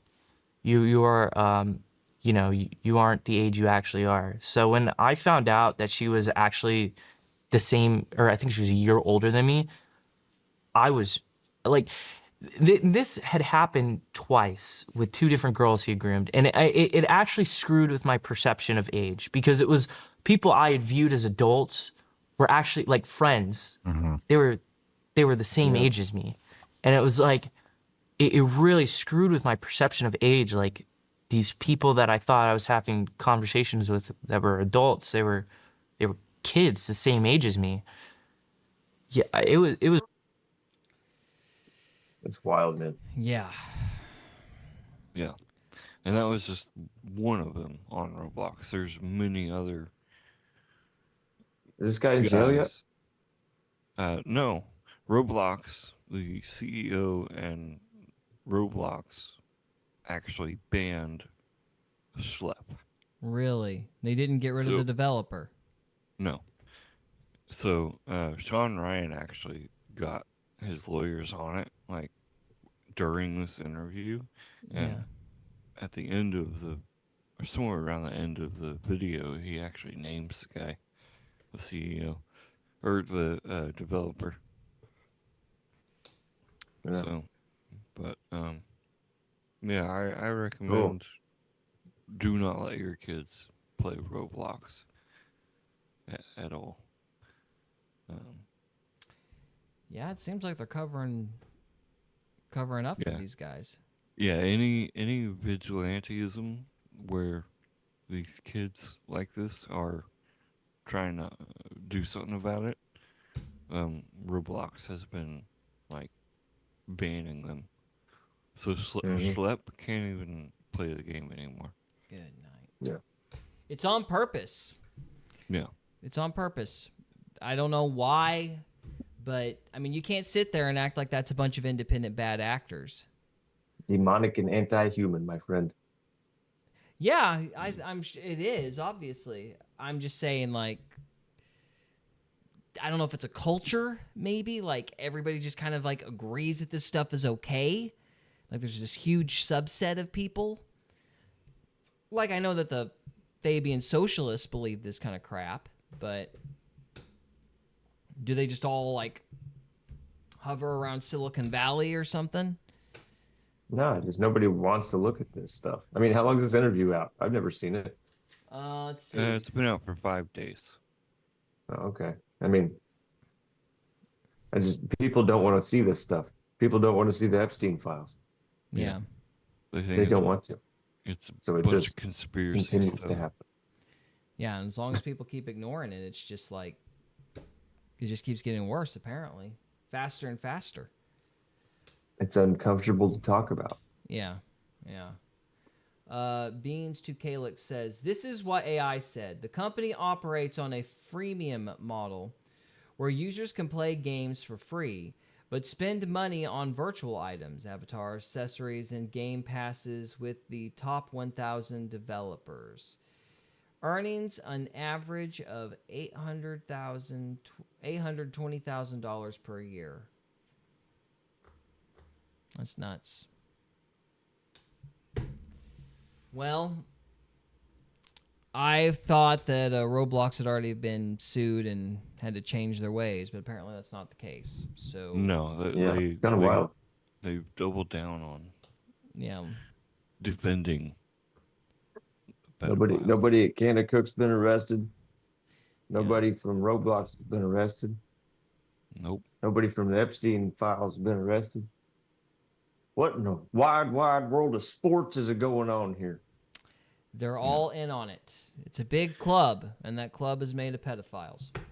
Yeah. So, all right. Well, the episode is Schlep. This is the Shawn Ryan Show is the YouTube channel. The episode is Schlep. Every parent needs to watch this, and then the episode number is 284. I'm going to watch this, and I recommend everybody do the same. So. Yeah. All right, that's the end of part 3. Do we want to move on to part 4 and transition out of this heavy topic for something else, or do we want to call it a night? What you got, buddy? I forgot. Trevor had a demon thing he wanted to talk about. We could do the demon thing or the Chris Hansen thing. I'm good for demons. All right. Gary, what do you think? I think demons is good. So, all right, we got one more segment left. Thank you so much for watching. If you're watching this after the fact, again, thank you so much for watching, and we'll see you next time. So, thank you. All right, I butchered that, but whatever. I'm a little depressed. So, on to part 4. Trevor, explain to us who we're listening to. Welcome to Faith Oh, Fiction sorry, and hang on. Folklore. For editing purposes, I had to switch screens. Okay, now you can my go bad. again. You're good. Ready? Yep. Welcome to Faith Fiction and Folklore, or the Try podcast, where we try not to F the podcast up. And today we're going to talk about Father Chad Ripperger. Ripperger. Refrigerator? Something like that. Chad I'm sorry, Refrigerator. I messed that up. Anyways, how you guys doing? Oh, I'm all right. I'm You all all right? right. Yeah, a little winding down a little bit, but we're okay. We're gonna power through it, and it's all gonna be good. Good. So- Talking about demons helps you power through it. They're just goofy, but we'll see. Unless they sneak up behind you and knock you out. Yeah. There you go. Or jump on your shoulder and tell you what to do and what not to do. Yeah. Mm-hmm. All right. Well, They do that. But anyways, So- Father Chad is the he's like the top leading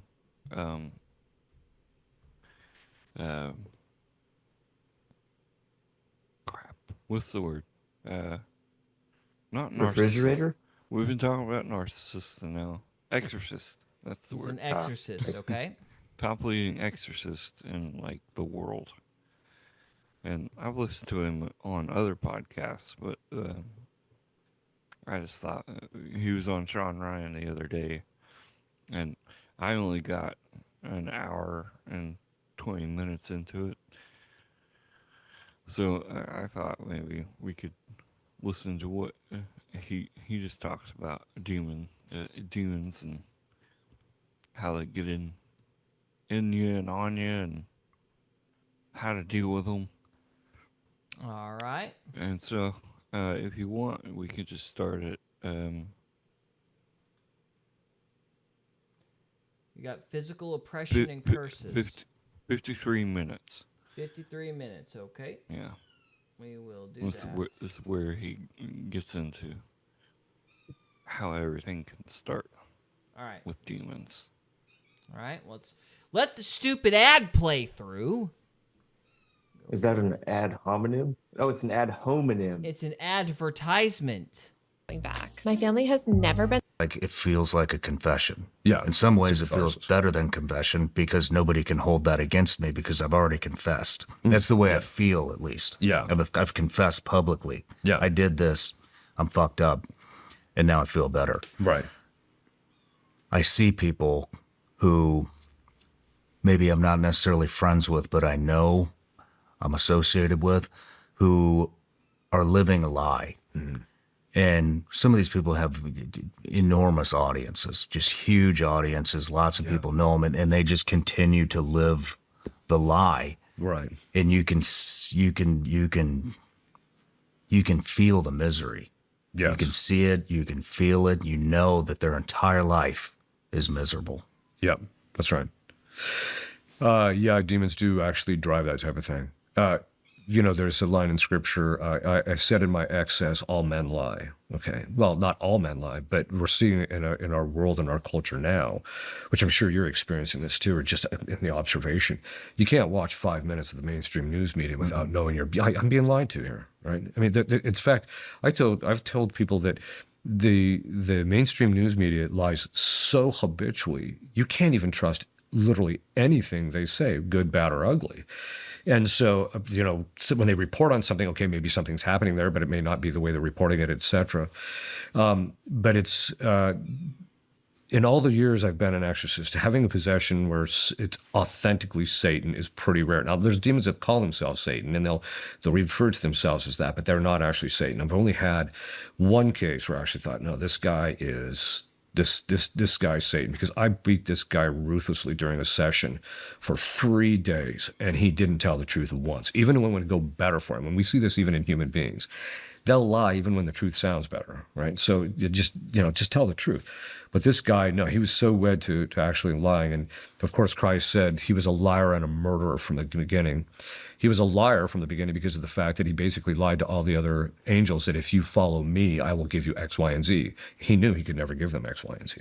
He couldn't give them anything. And so that was the lying part. And then, of course, the murder part was he wanted to murder our Lord and our Lady because he wanted to subvert God's plan of our redemption. So, but you're seeing as the world becomes more diabolic, you see people becoming more mendacious. They just lie they're just on a consistent basis. I think we see that type of thing too with, we see it like with stolen valor and things like that, where guys claiming they've had this, that, or that experience when they haven't. How do you get rid of them though?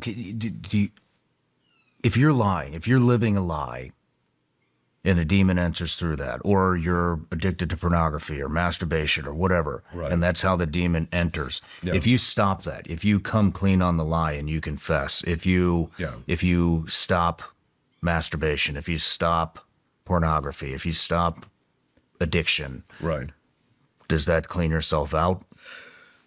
So there's different levels. So how much influence a demon has is by degree. So that's why there's different kinds of possession. You can have possession where it's very deep and it's going to be a long grind. And then you have stuff that the demon does possess him, but it's pretty light and you can kick him out pretty quick. Well, it's the same thing in relationship to this. So you can, sometimes if people just stop the activity, then what you'll find is that then the demon just doesn't have anything to use or use against you. And this is something that we actually find very consistently, like in families. So for example, if we tell the guy, quit being effeminate and man up and actually be the head of your household, and tell the wife, submit in a rightly ordered and a loving fashion in relationship to what Christ intended for you. Do that. Just establish that right order. So stop the sinning of usurpation on her part, and you stop the sinning of capitulating your authority. You guys just stop that. Then what we find is that 80% of the time that just clears the demons out because they have nothing to use with. It's the same thing in our own personal lives. So in relationship to things like lying and that type, if you just stop, that's going to help. The other thing that can be very helpful is just making a renunciation. I renounce the demon of lying. I renounce the demon of X. And when people do that, and in fact, if a demon still has an influence in that area, they'll very often find that they'll either be blocked in being able to make the renunciation, or they'll find making the renunciation very difficult. But once they make the renunciation, it will break the back of his power in relationship to them. And so then they can combat him just by growing in the virtue of truthfulness. And then eventually get him out. Do people come to this realization themselves, or are they guided to renunciation? The renunciation, usually they have to be guided. Rarely do you find people, once in a great while, you'll see people say, I'm sick of this. I don't want this in my life anymore, or something to that effect. And so then then it'll kind of stop. There's a couple of other areas. Sometimes demons can get so far into a person's life because of their sinfulness that, they have to come to an exorcist to get it cleaned up. It just depends on the level. Sometimes too. So does this guy think that every sin is being motivated by a demon, basically, or what's basically, his attitude? He just thinks it's not will or circumstance, it's all demons making people do bad things, or pretty much. Based. I don't know if I buy that. I don't know if I buy that. I know we've had this conversation ad nauseum. We have, haven't we? I'm still right, though. So, you say so. Of course I do. So, So, do you want to keep going, Trevor, or you have any thoughts to add to that? Like, is there a point you want to make? No, I wanted to just show you guys this and see what your opinions were on the subject. Well, I mean, I disagree with the whole demons make you do stuff thing. I think I don't really think there's like a demon of lying or a demon of, there's certain demons that like the energy that certain sins put out, I think. So a specific sin, like gluttony and sloth, they go together because they're similar, kind of thing, that idea. Yeah, like one can bleed into another. Yeah. And I think they'll use so it's not necessarily the sin that is affecting you, it's the guilt from the sin, because it's wrong, that the demon can use against you. Like when you sit there and like judge yourself for sinning, then the demon uses that that guilt against you, and that's what really affects you.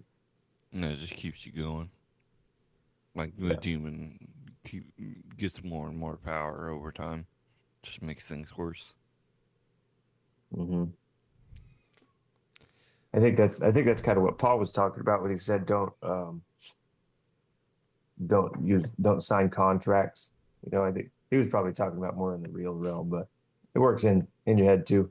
Like when you say, I'm not going to do this, like I'm not going to overeat tomorrow, right? And then you do overeat, then you have guilt because you made a contract in your head that you wouldn't. Yeah. You're not it's like it was Christ who said that, and he said, let your yes be yes, your no be no. Oh, Christ said that? Yeah. Okay, thanks. Yeah. So, yeah. Well, I tried to give Paul credit. It didn't work. Sorry. I appreciate the effort. I know how I feel about him. So. I was really trying. So yeah, man. All right. Do you guys believe in angelic type of intervention instead of just demonic intervention? Oh, I think I think it's possible. Yeah.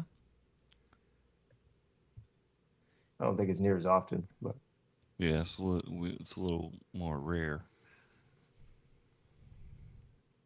They used to be real big in the 90s, I believe. They used to have like a whole bunch of like angels saving people type stories and uplifting supernatural stories. I do remember that quite a bit. Yeah. Going around. Remember that show Touched by an Angel? Oh yeah. My mom used to watch that one all the time. My mom too, Came man. on right before Dr. Quinn, Medicine Woman. Yeah, Dr. Quinn. I forgot about Dr. Quinn. Oh my goodness. Yeah, they had that Native American that clearly wasn't a Native American. It was like a walking Harlequin romance novel. It was awful.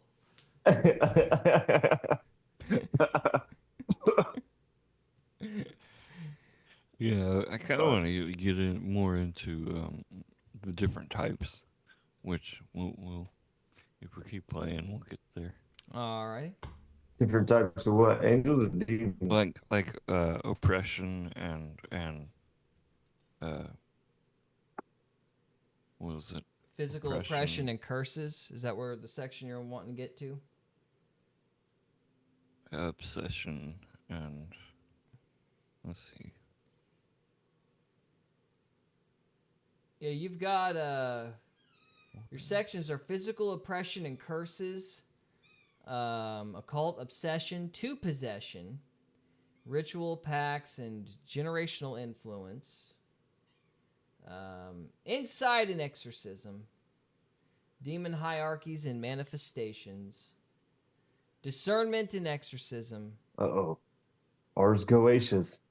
Ars Goetias. Oh, yeah, Ars Goetia, yeah. Although that Ammon thing, I will admit that Ammon thing, that the fact that it was like a bird and that guy looks like a, that still trips me out a little bit. I'm on. It was a little trippy. Yeah. I haven't seen anything else on him.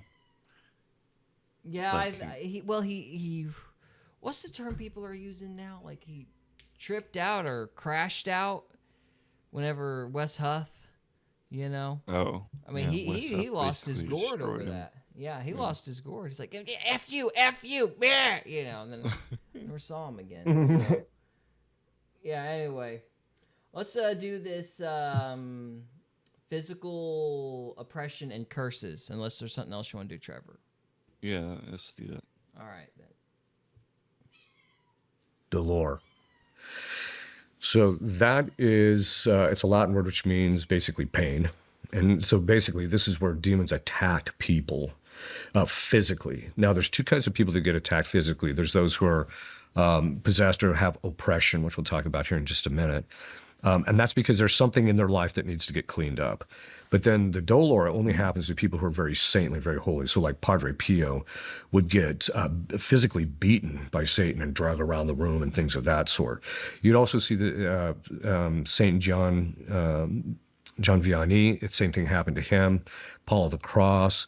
That's some of the authors in the past say that that's actually what St. Paul was referring to when he prayed to God 3 times to take away this demon, and Christ said, "My grace is enough for you," which is important because people who suffer that, exorcism isn't going to help. All they have to do is pray and rely on God's grace to get through those particular moments, and God allows it for the humiliation of the demon, even though the demon just wants to take it out on the person because they hate people who are holy.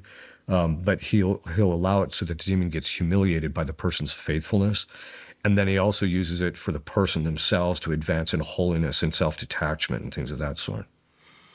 So it's rare. I've never seen an authentic case of it myself. I've only read about them.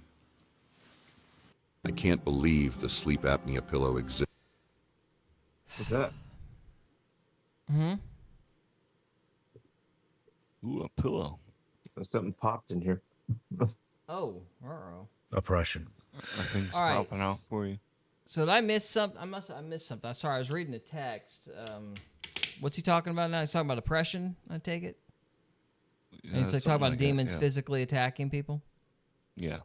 Oh, yeah, he's talking about like an exorcist. He said like really advanced exorcists sometimes get drugged around the room. Oh, really? Which I don't know. From my personal experience in real life, it's like the lower you vibrate, the more control the demons have over you. Like if you're vibrating high, you're thinking positive thoughts, and you're not like down in the gutter, like they can't affect you. Yeah. Like when I've been in haunted places, it's like at times in my life when I was vibrating very low, I could see and hear things. When I wasn't that way, I can't hear them anymore. Gotcha. Like when you're almost dead, like you see things, right? Near-death experiences. Yeah. Yeah. Like when your body's right there on the cusp. Jumping the veil. Yeah. Yeah, you're not vibrating high because you're almost dead, so you can see into their realm. I mean, I think there's some plausibility. I certainly, like you can, when you get angry or when you fight, there's a lot of bitterness. It seems like that stuff tends to tick up, for sure. I wondered if there's been some debate back and forth about Christians getting possessed. I don't know if that's possible or not. I've heard. I don't think they can. It really wouldn't make any sense for them to. But that's the thing that I can't get behind about, and this is a whole argument in itself. That's the thing with the whole salvation thing that you talk about, like that, like contractual salvation. Like, oh, I'm a Christian, so I can't be demonically possessed. Like, I don't think that's a thing at all. So you think that like you can't get possessed if you're then. messed up, yeah. Okay. I think if you're messed up in your walk, you can. Like, I don't think there's any title that can protect you from anything. So you don't think you can keep your salvation? We're like kind of meshing two arguments here. Sounds like, but I've heard that people who are saved can be possessed. I mean, I've heard it both ways. As far as like possession goes, like if somebody is a Christian, they can still, like, possession would be like Saul being oppressed by a demonic spirit. You know what I mean? Like you get punished or you leave yourself open to spiritual attacks while you're here. Like I've heard it that way. And I've also heard that it's like, no, because you're Christ's bride, he's not going to let the devil get you to that extent. Like I've heard it both ways. So I was just curious as to your thoughts. Sounds like you think a Christian can get possessed. Am I hearing that right? Yeah. All right. Trevor, what do you think? Yeah, absolutely. I mean, it's whatever your vice is gets a hold of you. Well, I mean, when I say possessed, though, I mean like crawling on the ceiling and losing sentience. I don't mean you have a bad habit or whatever. I mean, just you wake up. Yeah, like you wake up in other side of the county type of deal and don't remember how you got there. Like, like the movies, for lack of a better way to put it, like possession, head twisting around, levitating, exorcism, Emily Rose stuff. I mean, some of that's dramatized through Hollywood, but I think possibly some of it, yeah. What do you think, Trevor? Yeah, I think it's totally possible for Christians to get at least oppressed. I think oppression, yeah.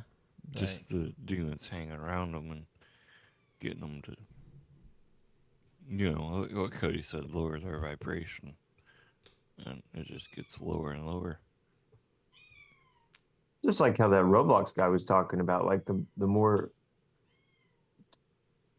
like when you show people death, like images of death and videos and like stuff like that, like it hurts them spiritually. Like you're making them vibrate lower. And then so those demons can get in. Yeah. Hang on just a minute. Beans to Clay says, "Good night, everyone. I'm going to bed early. Peace." Peace, man. Thanks for sticking around with us. Appreciate you. Thanks a lot. All right. So. Yeah. So Trevor thinks you can be possessed as a Christian. Cody, you think you can be possessed as a Christian. I would lean towards no. Well, not full possession, but definitely oppression. No, I mean, I agree with oppression because I think all of us have been oppressed at one time or another. So, yeah. I think my distinction with this argument is that anybody can just call themselves a Christian. Yeah. Whether or not the outside world knows whether or not that's true within that person is impossible to know.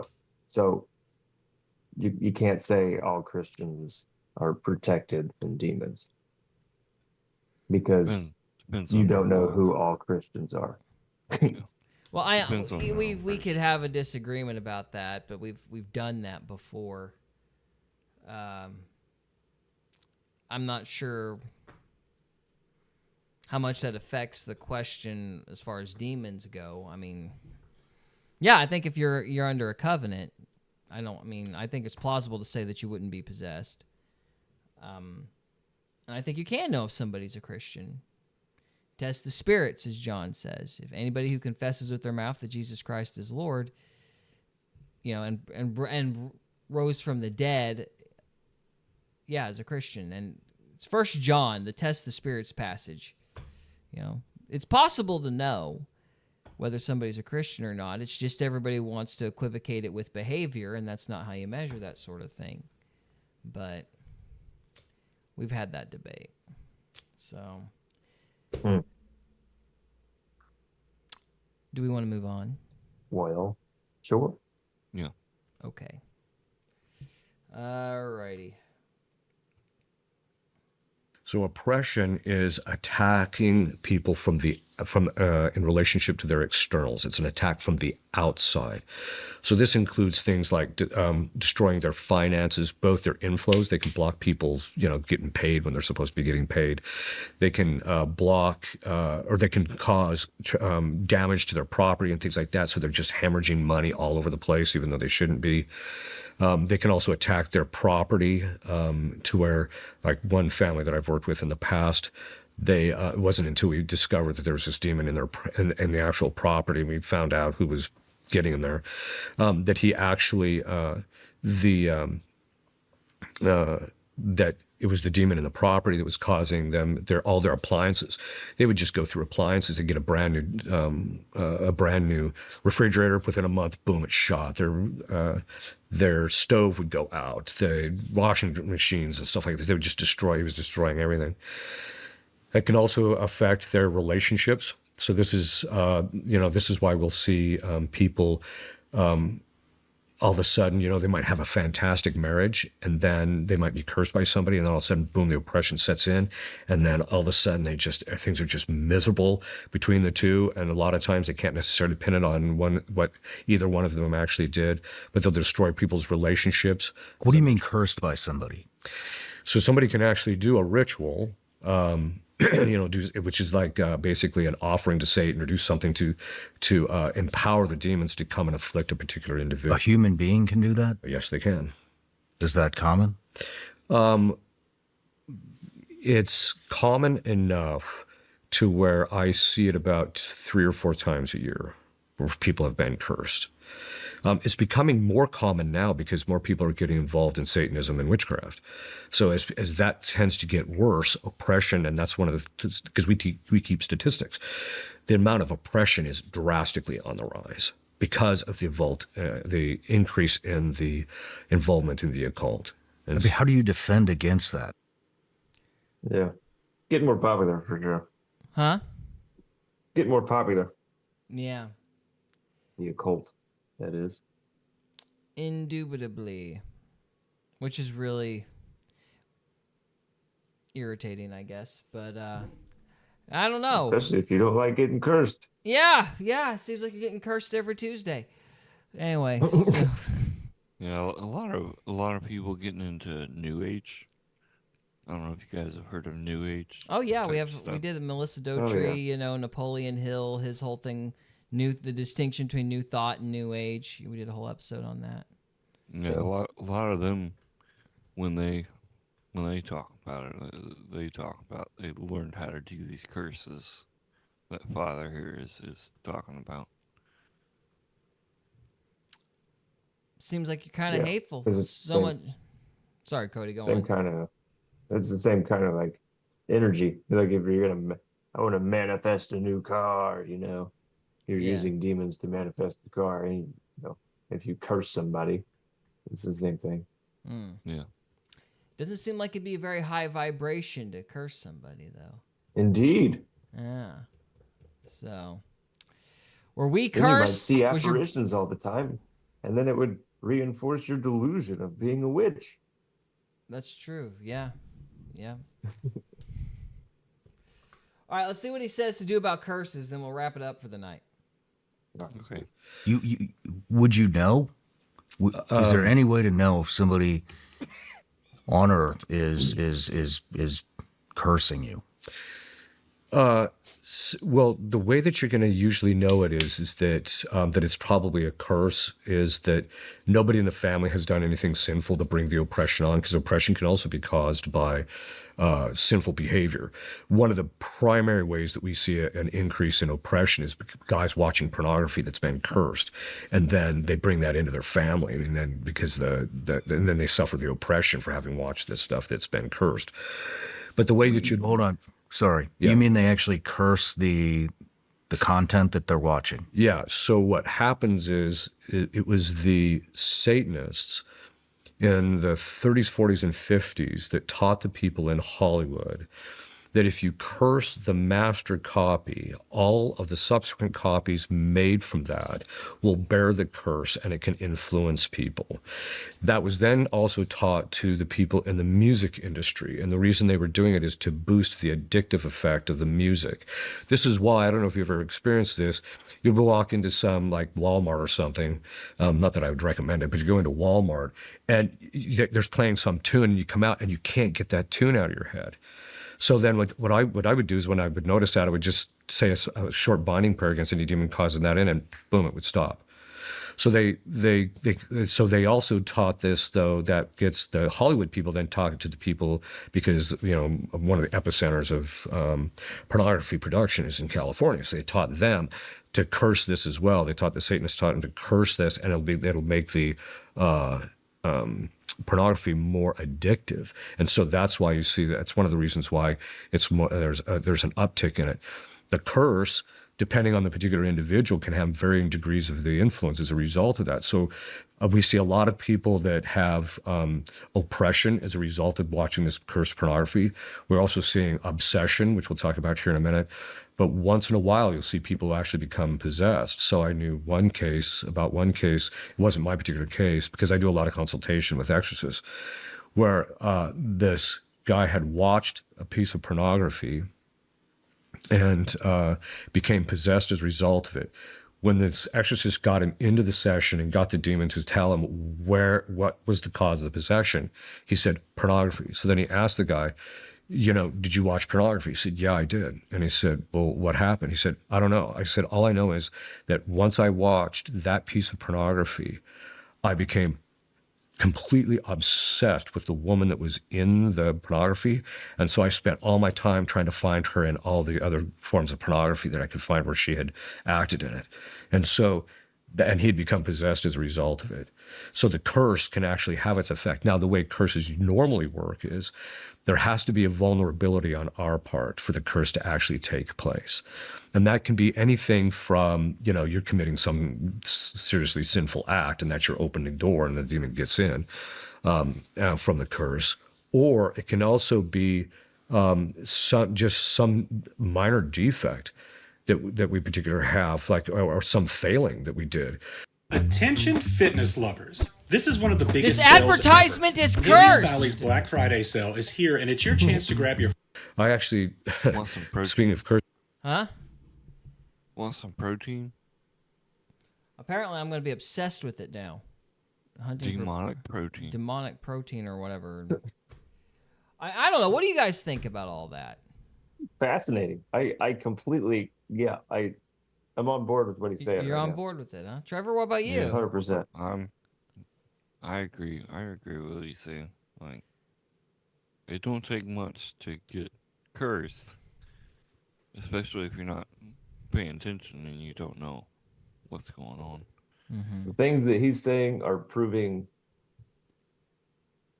they check out in my experience. Yeah. Well, maybe we can pick it up next week. Maybe. Yeah, I'll watch through it so I can react and think on it more. But, I've only gotten about an hour and 20 minutes in. Yeah. About where we stopped. Yeah. All right. Well, boys, I'm gonna wrap it up. So, but before I Let's wrap it up. I've got a book. Buy my book. I'm poor. It's The Familiar. It's really good. It's about vampires. Whatever. Where do you buy that book? Amazon. Amazon. GaryPaulVarner.org. Barnes & Noble. Some other platforms. So, yeah. What was the other one you wanted to talk about?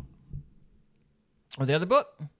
Yeah. Temple of Maggie Stone. Temple of Maggie Stone is out. Hang on a minute. I'll just pull it up on the internet since I don't have a book key ever. You don't have the hard copy yet? I do not have the hard copy of Maggie Stone. It's in the mail. I've ordered author's copies, but they are in the mail. So. That's cool. Yeah. Well done. Thank you, sir. There it is. Temple of Maggie Stone. That's my book. My second book in the Covenant Crisis. So, all right, boys. I think that's all we got for now. You got any other final thoughts? No, sir. I don't think so. All right. Well, guys, thank you so much for watching, and we will see you next time. Thank you.